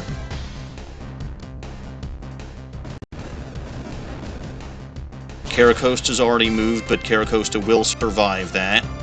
And that. No, wait, that was against Juggernaut. No, no, no, no, Juggernaut. Good! No! Why did you miss? Juggernaut! Missing at the time that I really needed you to not miss! 90% accuracy, my ass!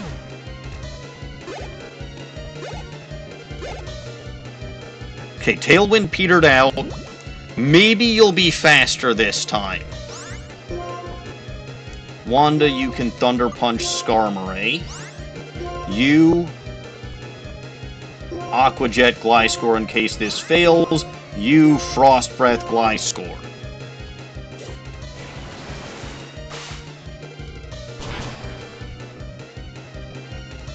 There you go. You should have done that last turn, buddy. But okay, Juggernaut. Coming through. When I actually use him properly. Steelwing will take Juggernaut out, but that's fine. It's 3-on-1 at this point, including a fire type. Plus that Thunder Punch from Wanda's gonna hurt. Yeah, it's game over. It's game over for her. And Strawberry was there the whole time. Strawberry just tanked everything.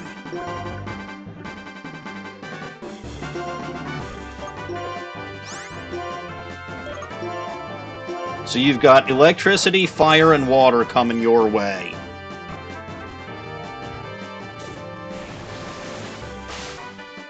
She didn't use any of her hyper potions this time.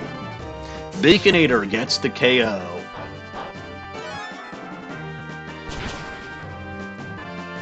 Dunzo.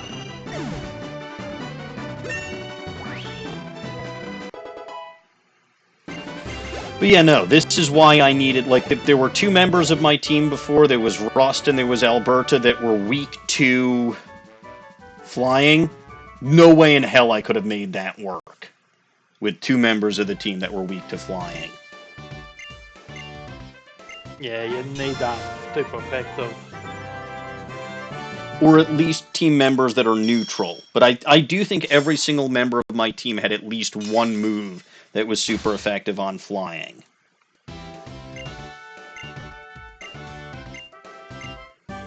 And she gives me acrobatics, which Juggernaut already knows. But thank you.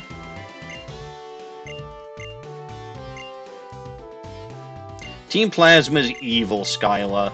I need you to team up with me and we'll beat them together.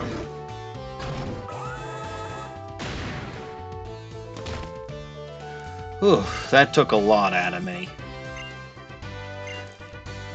Yeah, I make being shot out of a cannon look easy. I've had to do it so many times because oh god, this guy.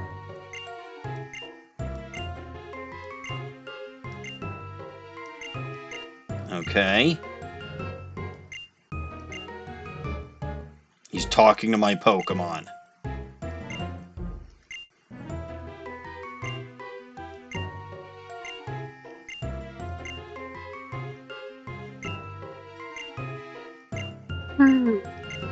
Yada yada yada yada. We all know the story of Pokemon Black.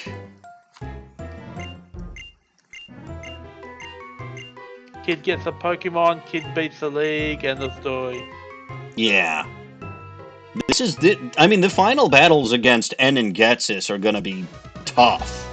Like, if the gym battles are already this tough, the battles against N and Getsis are gonna be miserable. Like, Skyla's the 6th gym leader, and we're already at level 54. I don't remember... I actually don't know what level Bryson's at. But I get a feeling I'm going to have to do a fuck ton of grinding for that, too. Probably, yeah. It'll be a good idea. I mean, I'll get through Twist Mountain first, which obviously I'm not going to make it through Twist Mountain this time, because it's a fairly long dungeon, and, well, I've only got a little over half an hour left. Took me a while to get through Chargestone Cave. I mean, I think Chargestone Cave does have more trainers in it. Maybe? Certainly got Team Plasma in it, which never helps with things that are... Okay, Alberta's got to come back to the team.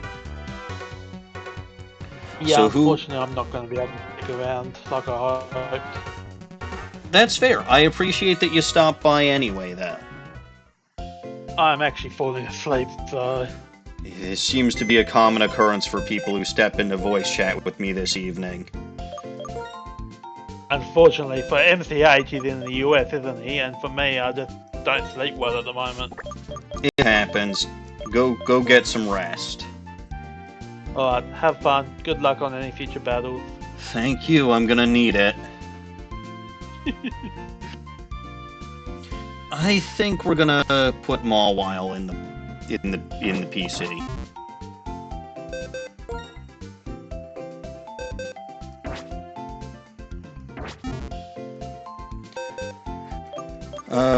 I do want to switch boxes, though. I want to go back here. Actually, hold on.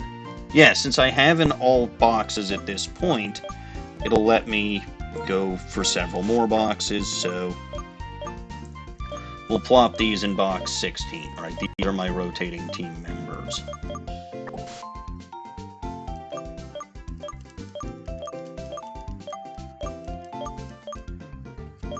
I don't know, like, Rust may end up being someone that I just don't use at this point, because, again, I like Scolipede, I do, but it's outclassed as a bug type by Galvantula.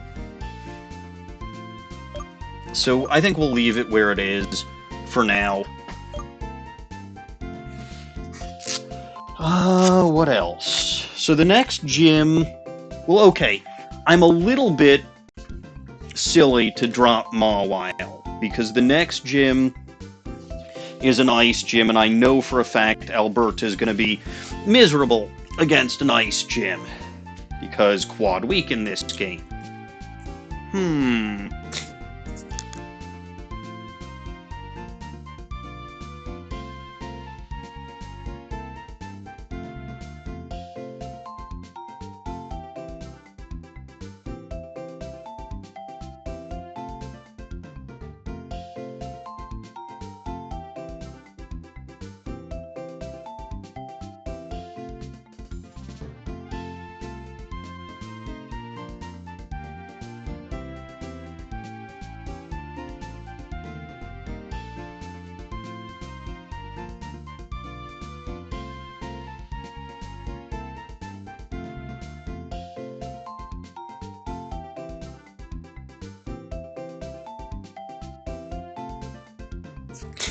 Alright, so against ice, again, Caracosta is the Pokemon to have. Because it quad resists and it clobbers with rock. Emboar is a good Pokemon to have. It's neutral to ice, but deals good fire damage to it. Guard Maiden is Guard Maiden, doesn't have anything super effective against ice, but is not super affected by ice. Juggernaut is ice itself, takes neutral damage from ice as a result, but also doesn't have anything super effective against it. That's still better than Honchkrow, technically, who would take super effective damage against it. Oh, man. Galvantula can deal with ice-water types or water-ice types that exist, plus it's really fucking fast.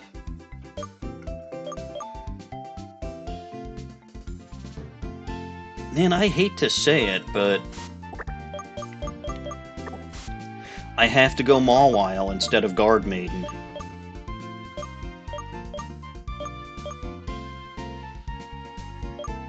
Just because Mawile is, especially since she learned Iron Head, Mawile is going to be useful against the ice types.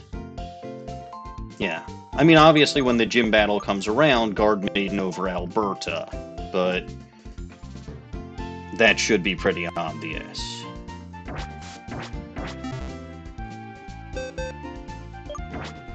Alright, so that's the team for now. Train up Alberta. And by that I mean probably just gonna slap an XP share on her, because I can't imagine that the upcoming rival battle is going to be easy.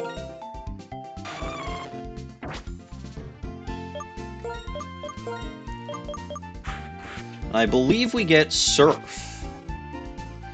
Unfortunately, Caracosta's not exactly a great Pokemon to use Surf, so this whole deliberation might have been for nothing. But oh well.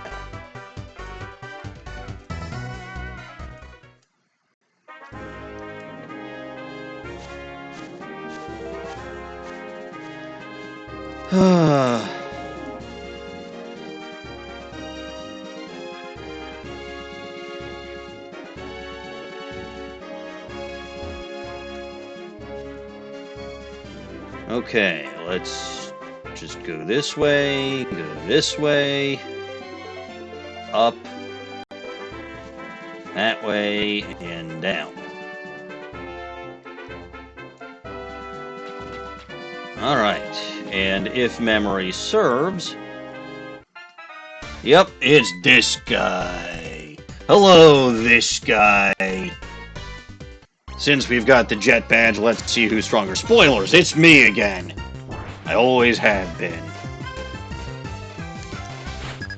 Oh good, a rotation battle.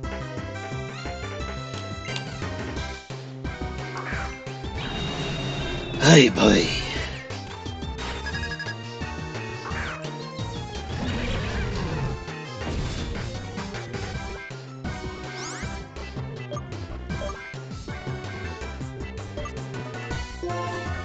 Alright, pretty sure that basically no matter what is, no matter what he ends up doing, a good discharge will smack up whatever.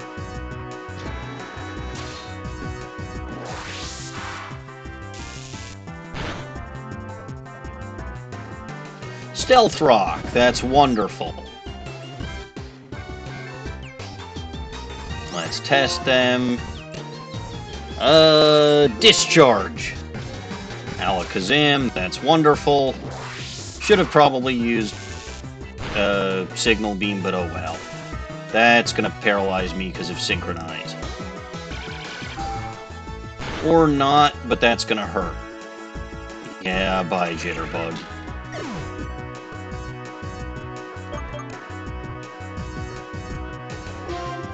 Wanda, because the Stealth Rock's not going to do much to it.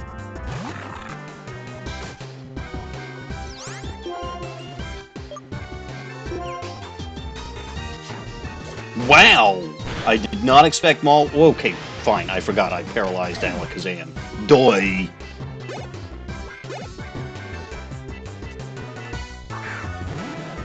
Interesting. Hyper Cutter's going to prevent that Intimidate from working. I got a Thunder Punch. You're not immune to it. That was an interesting move.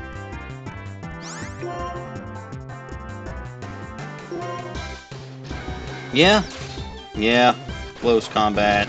I am weak to. Oh well. Staraptor's good. I like Staraptor. It deserves to get a KO on something. Oh, wait, Strawberry's in battle. Huh. Then Alberta, I guess. Don't have terribly much of a choice.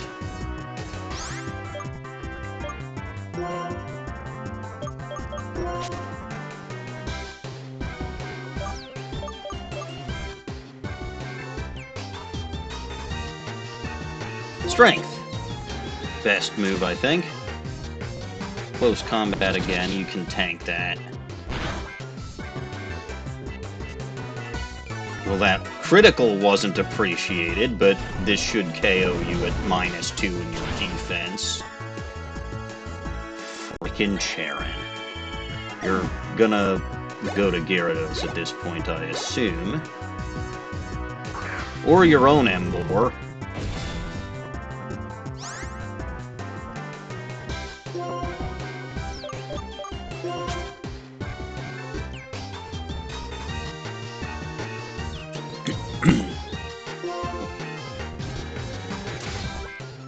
Aqua Jet. That should one-shot. It did not. And it's got a citrus berry. Earthquake, you can tank that. There's no problem here. Wow, okay. You needed the sturdy to do that, but sure. Aqua Jet again. That'll take out Gigalith. That'll take out Gigalith.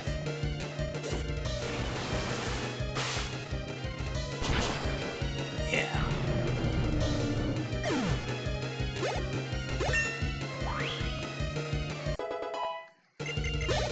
Okay.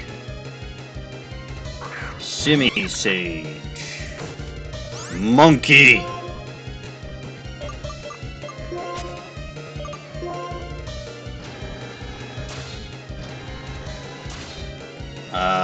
Not good. Heat crash. Well, I'm just as heavy as you, buddy.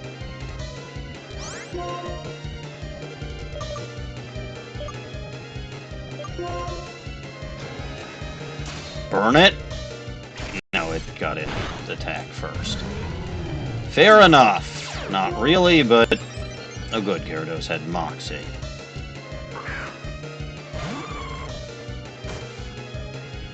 Alright then, Juggernaut comes in at 50% HP. Acrobatics everything to death.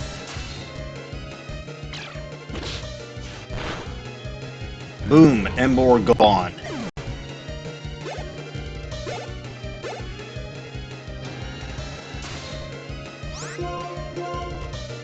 Boom, Simi-Sage gone. Probably, hopefully. Yes.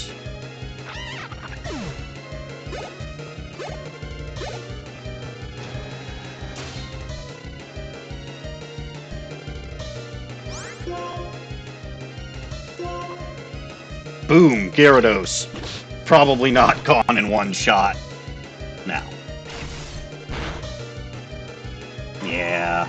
And that Ice Fang is actually quite dangerous.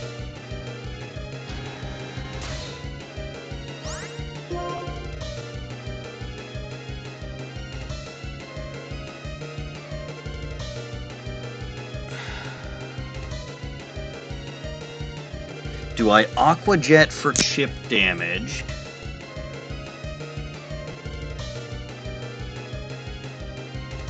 Yeah, Aqua Jet for chip damage, and then hope to heck Alberta can finish it off. Because if Alberta can't, it's at +3 Ice Fang. And that's not something Alberta can survive. I'm pretty sure you're gonna be faster. Energy Ball.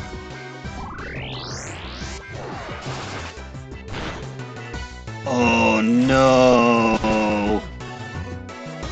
I lost to Charon. That's unacceptable.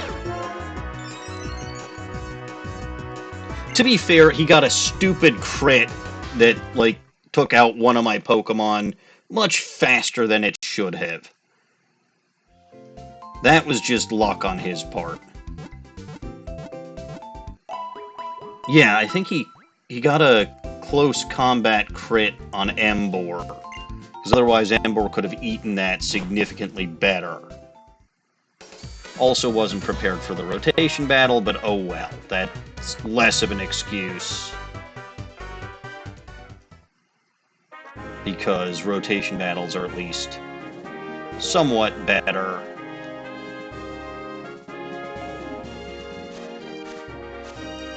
I mean, if Alberta was leveled at the rest of the same as if Alberta was the same level as the rest of the team, then I think that Energy Ball would have KO'd. But Alberta is not. And so it didn't.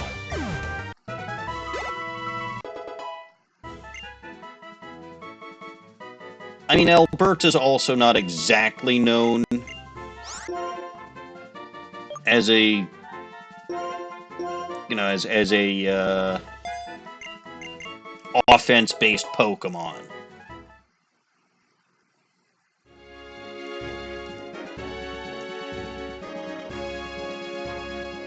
But Energy Ball was the correct move there. Unless, I mean, maybe Leaf Blade could have crit, but there was no guarantee of that.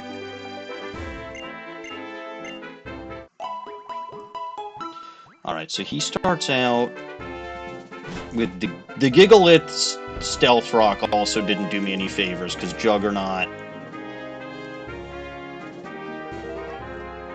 I mean, Juggernaut got 2 KOs there, and did solid damage to Gyarados. So here's what we're gonna do. I want Juggernaut out immediately.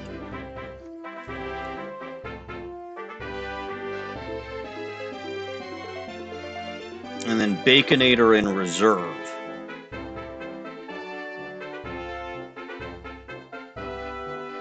That way Juggernaut's not going to get clobbered by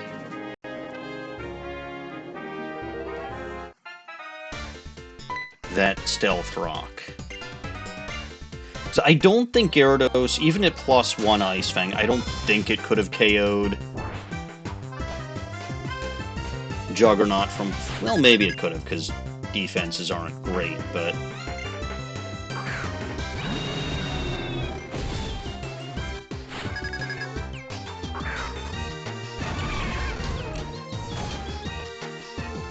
Yeah. So Juggernaut's out front. And we're gonna do what I did last time, which is... Does Discharge or Energy Ball do more? Energy Ball will do more to everything that... Well, to Gigalith. Less to Alakazam. And significantly less to Staraptor. So Discharge is just my best move across the board. Yeah, that was in fact the move. Down goes Staraptor.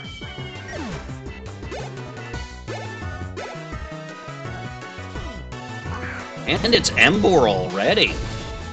I guess it makes sense because it's ground type.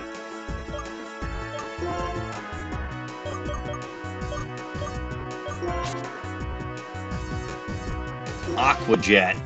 It's gonna do good damage to everything.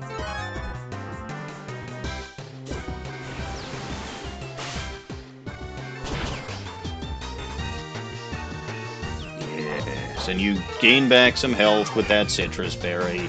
Blah, blah, blah, blah, blah. Bulk up, huh? Alright. Yeah, let's test them. Okay. Aqua Jet, you're not a very good... You've got paper-thin defenses. Unfortunately, I've got paper-thin special defenses. Aha!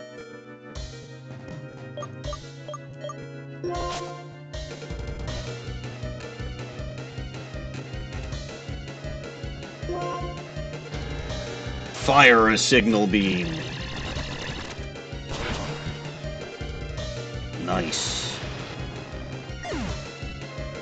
Excellent. There's Gyarados. You might be trying to bait me.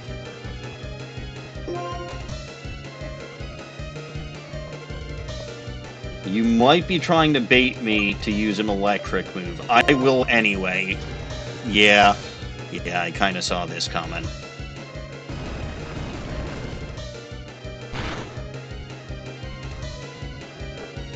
And that's Jitterbug down. Alright, well, hasn't used Stealth Rock, which is good.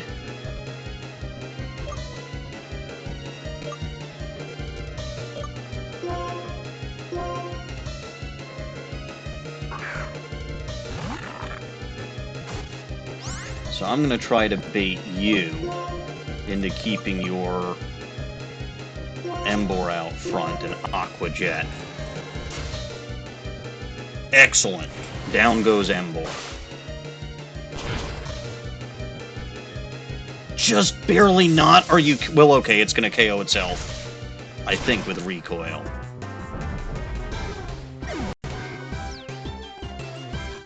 What do you mean it didn't KO itself with recoil? That's bullshit!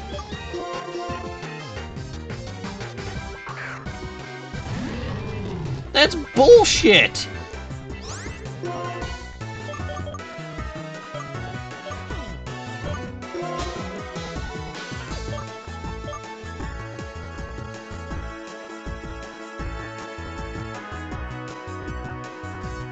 Seed bomb.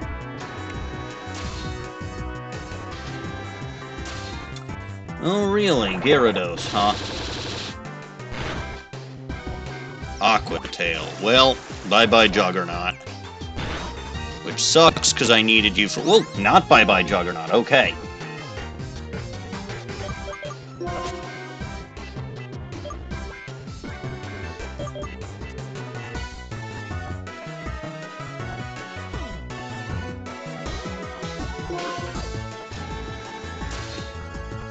Ice Fang, that's fine, you can survive one. And Wild Charge. Down goes Gyarados, okay. So Moxie Gyarados, not a problem. In comes Simisage.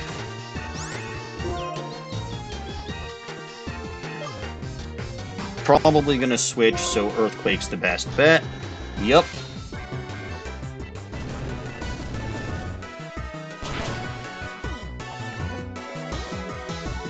Sturdy. Mm-hmm. Stone Edge does neutral damage. That's fine. Oh, apparently that's not fine, but... Earthquake again. Actually, I really should have used Fire Punch that time, because Emboar and whatever were down to 1 HP, and... so it doesn't really matter what I hit it with. So... Fire Punch. Bye-bye. You lose.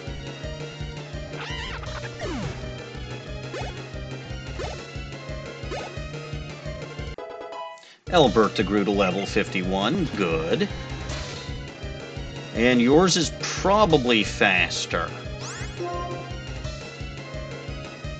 Probably.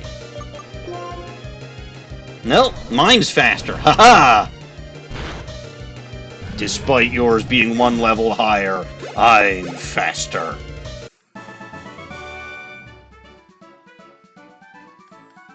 Take that.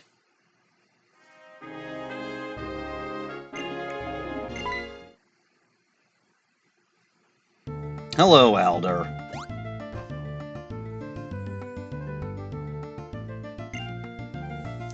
Week that you lost. Yeah, we're ignoring the fact that you won the first time. Uh-huh. Absolutely.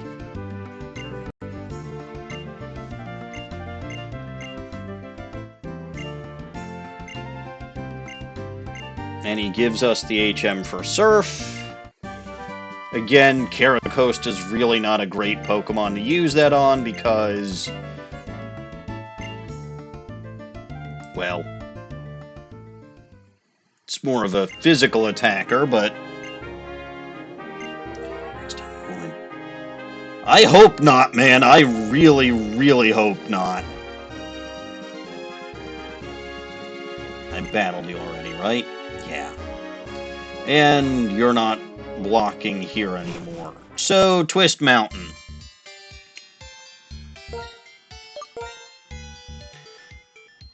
Hello, Clay.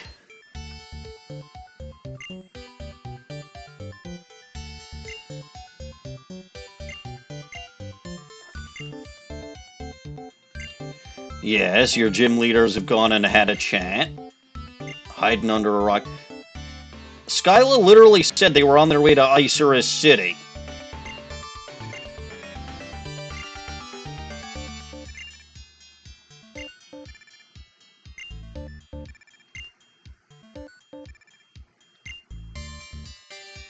It does, I admit, it does confuse me a little bit that Twist Mountain is Clay's mountain, when it doesn't border Driftvale City, right? Chargestone Cave does, but whatever. Skyla has no need for Pokemon inside a mountain, just on top of a mountain. Hello.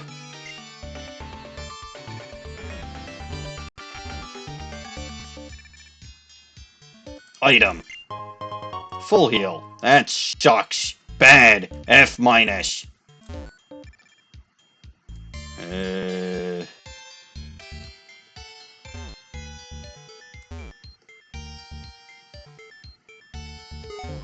Another item. Revive. That'll work.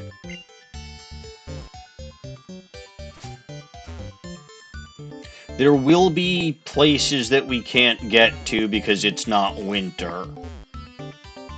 So, for example, that person who gives the fossils, which, again, I don't know if technically I can or cannot deal with that at the moment.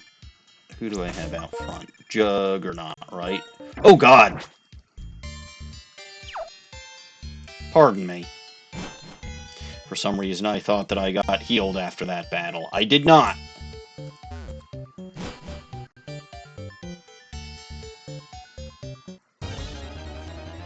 Well, what do we got here?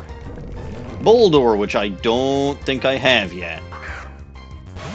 I'm not gonna bother trying to catch it, though, because my team is in tatters.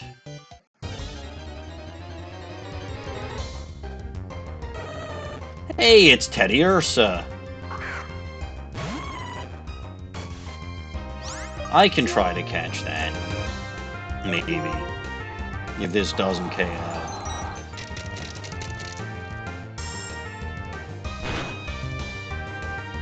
It didn't.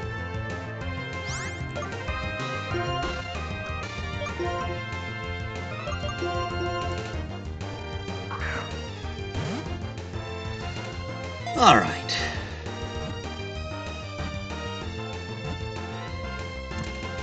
Booyah.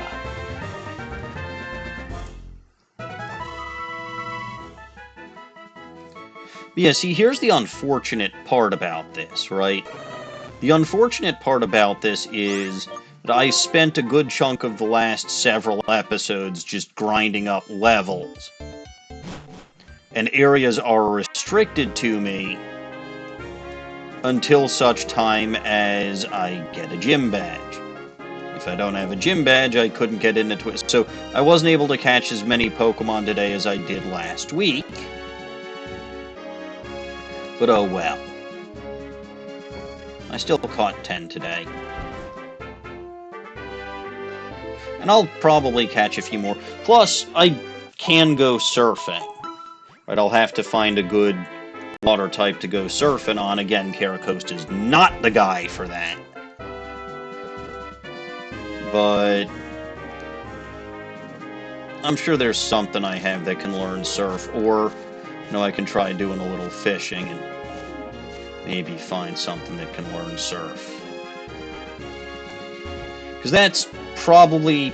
I mean, the good news is, at least before I get to Isurus, it's all of that and all of that territory that I can explore, so I'm not just stuck to, like, a little small area while trying to grind up before Isurus. Oh, hey, Fanpy. Did not have one of those yet. So, hooray. Honestly, probably all of these KO in one shot, so... Alberta?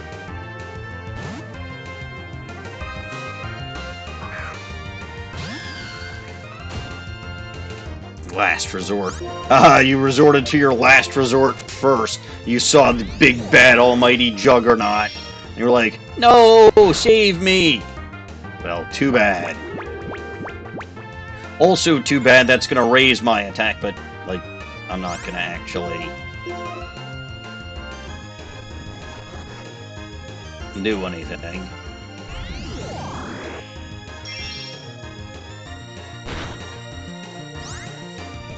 Alright, that should suffice. Let's try a regular old Pokeball.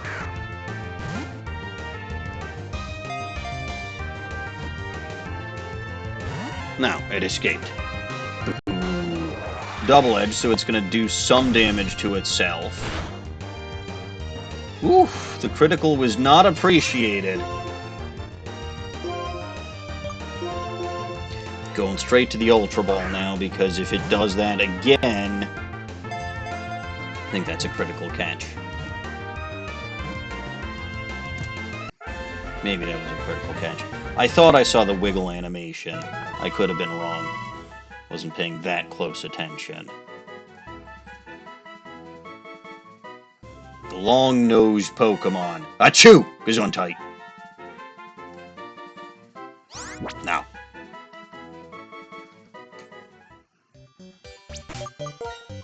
I don't mean for these to be getting dumped in box 16, but oh well, I'll fix that next time I'm in a Pokemon Center.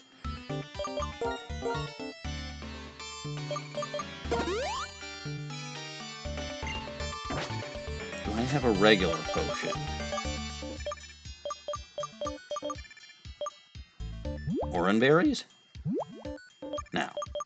Fine, whatever.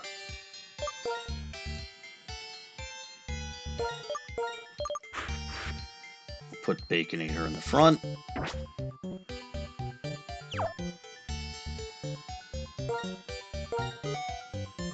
There is a hidden item. I want to say in that little alcove there. Hello, hiker! Who apparently likes rocks. Oh my god, a giant rock.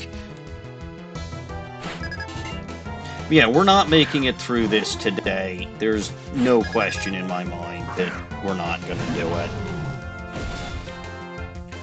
Phew, look at the trainers here. They're level 52. Jeez.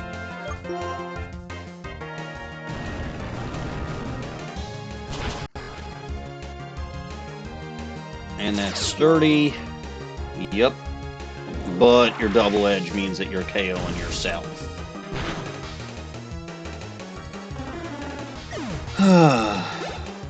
Alright, next. Crustle.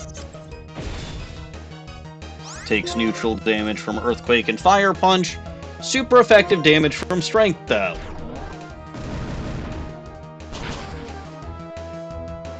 I think Earthquake might have done more, but meh.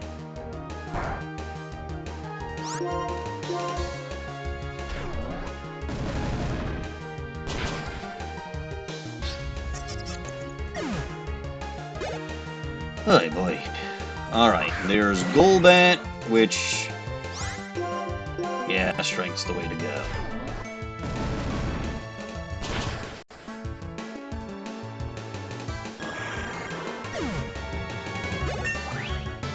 Very nice. Baconator's level 55. Are you fucking kidding me? Are you fucking kidding? Level 55 for Roar.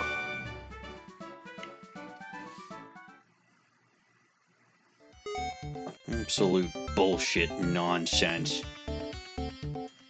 Hyper Potion, hooray!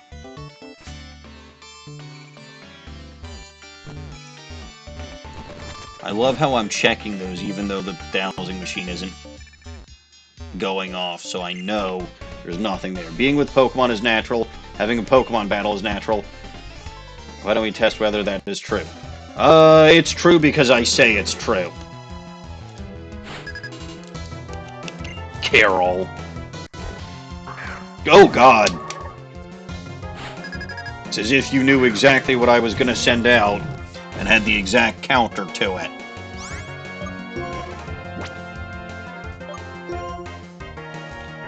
I have a solution to this problem. Alberta, help me. This water type is scary. Using dive, eh?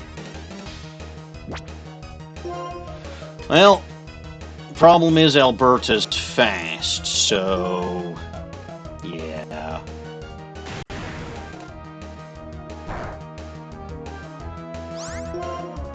Energy Ball. You probably have an Ice-type move.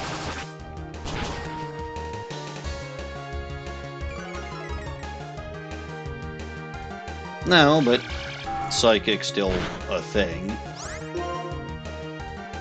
Hidden Power Ground.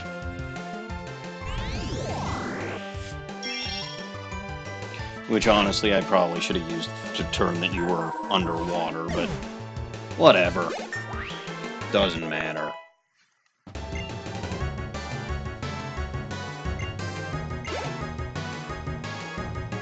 Scizor! Well, time for you to go back and... let's send the Baconator back in. Go, the Baconator! Baconate it! Baconate it!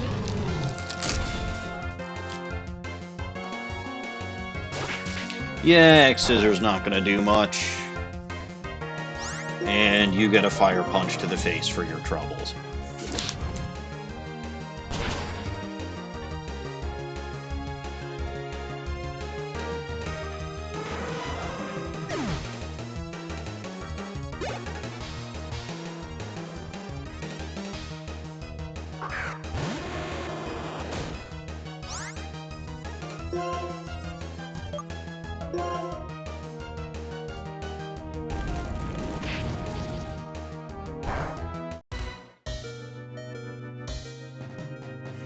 Whew!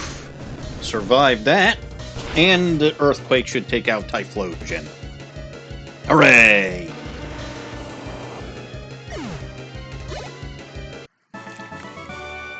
Down goes Carol. Very good. Let's see, I don't think that there's... yeah, there's not very far I can go there.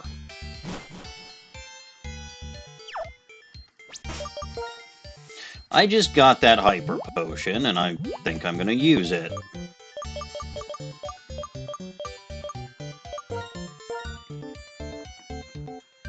Yeah, Baconator's got a ton of HP, so a Moo Moo Milk not gonna do the job.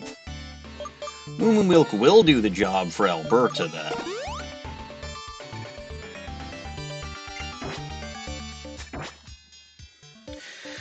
And we'll carry on.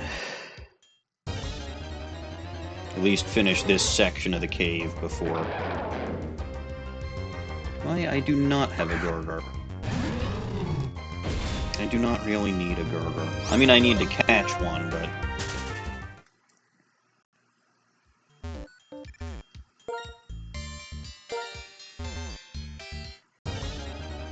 I don't need to catch one that badly. Already have one of you, but thank you for stopping by.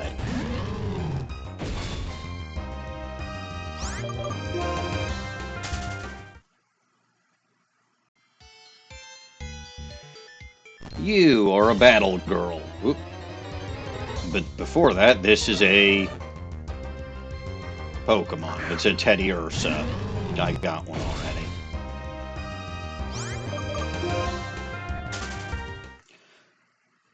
You know what? That's a battle girl. Fighting types. This is a time for a Juggernaut.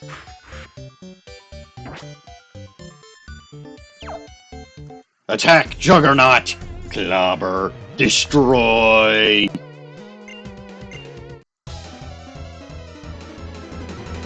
Annihilate! Exterminate! Burpinate!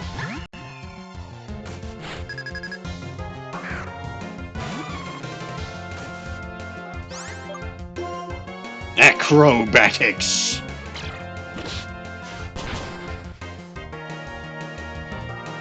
Yes. Go Super Scent on 'em!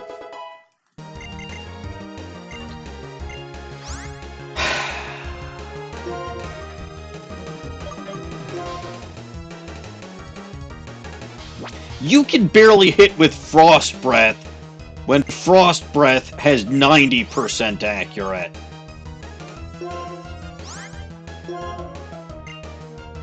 Learn Icicle Crash instead. That would have been much more helpful. Oh, this is going to go hilariously well.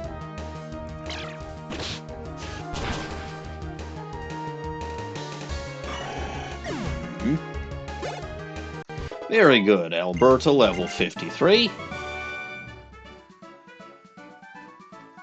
You know what? Let me see, other than Caracosta, can anything that I've got on me learn Surf? Probably not.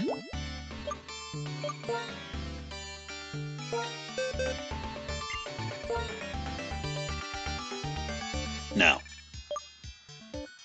I was wondering if Juggernaut could, because technically most penguins are water-based, but... and it can learn a fuck ton of stuff that you wouldn't expect it to be able to learn. But oh well. Knock knock, who's there? It's me.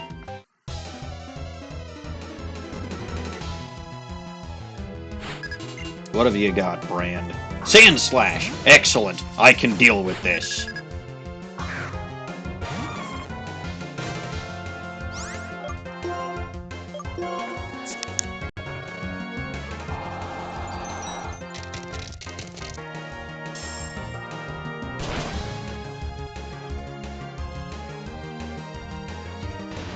The unstoppable Juggernaut! Who actually was very stoppable earlier in there. But again, it really comes down to when you use Delibird, and it's not a sentence that I thought I would ever say.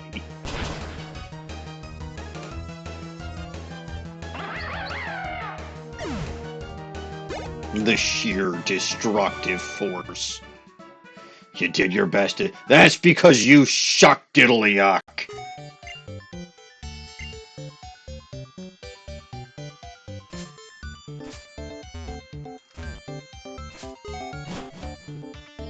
Alright, what's over here? Stuff and nonsense. Aha! Item. Alright, Juggernaut's level 57, though. Let's actually put Alberta in the front and give a lucky egg. Because at this point, level 53 is competent enough, probably, for regular trainer battles.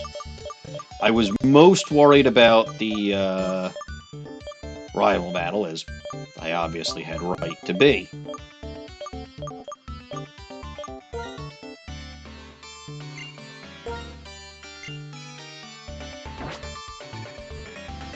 Back in my bag.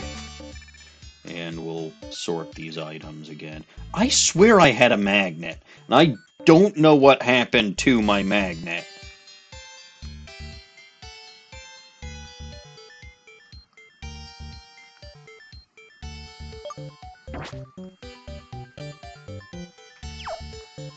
But oh well. I knew that was coming. Aha! You thought you were gonna get the drop on me? Think so. I'ma beat you up. Machoke. Well, okay, Delibird could have done a good job against that, but it's fine. You need to learn Leaf Storm, which is not going to be until the mid-level 70s. At least if the information that I have received is correct. Which it probably is.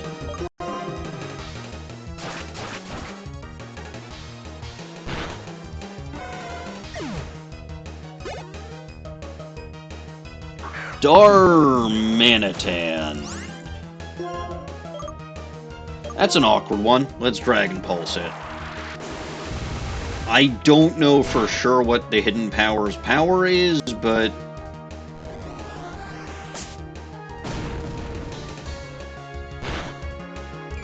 well, that was fun.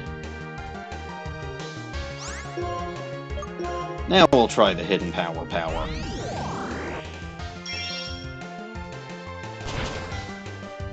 Hooray!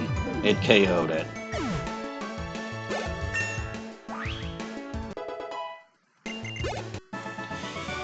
Very good. I am the number 2 trainer on Twist Mountain. Fan-fucking-tastic.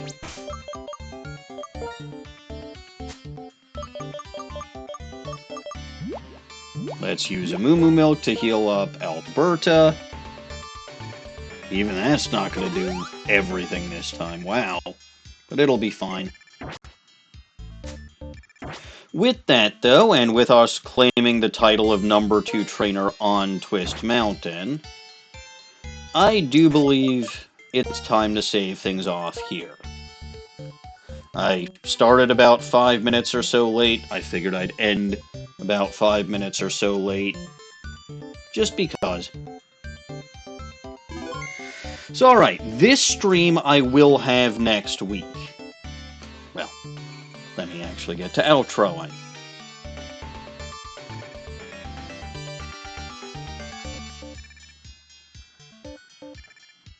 If you only caught part of today's stream and you want to watch the full thing, you can catch it over on my YouTube channel where I will be uploading it tonight. If you were watching this on the YouTube channel and you want to catch me live, you can catch me on my Twitch channel over there. I generally go live Monday and Wednesday evenings starting at 7:30 p.m. United States Central Time. I will not be streaming on this channel this upcoming Monday evening because I will be busy. However, you can also catch me on the Bulba Garden channel over there. And in point of fact, I will be streaming there not only at my usual time of 8:30 a.m. Sunday morning, although not with my usual content. I will also be streaming there starting at 7 o'clock in the morning, again, United States Central Time, on Monday morning. Further details can be found here, although that does get the time that I'll be starting to stream on Monday morning wrong. I did specifically say that I'll start streaming at 7 in the morning, not 8 in the morning. But oh well, it is what it is. Normally, though, you can catch me on Bulba Garden on Sundays where I'm streaming Pokemon Ultra Sun. I'm taking a break from that to do some Gen 4 streaming with CapsFan on Sunday, and then I'll be streaming Gen 7 on Monday, but it won't be that godforsaken land full of nothing but mine juniors. There are other excellent creators on the Bulba Garden channel, most of whom are mentioned in that YouTube clip, but in addition to those, there is also Dawning Winds, who will be streaming at this time usually every night moving forward, but sometimes you may be able to find her on her own channel there. CapsFan, whom I will be streaming with on Sunday, also streams on his channel over there. MCH has his channel over there, plus, as he said, he's going to be hanging out,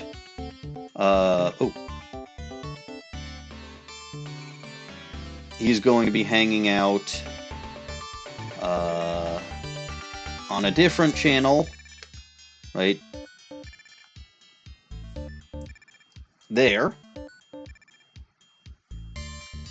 for a react to the upcoming Pokemon Presents. That's it. That's the word that I'm looking for. I think that's about it. So, as always, I am Maniacal Engineer, and I'm never going to give you up, never going to let you down. Thank you all for watching. Please, please, pop by the Bulba Garden channel for our special content for the upcoming anniversary of, the upcoming 30th anniversary of Pokemon. And I'll see you on the Bulba Garden Twitch channel Sunday morning. God bless this mess.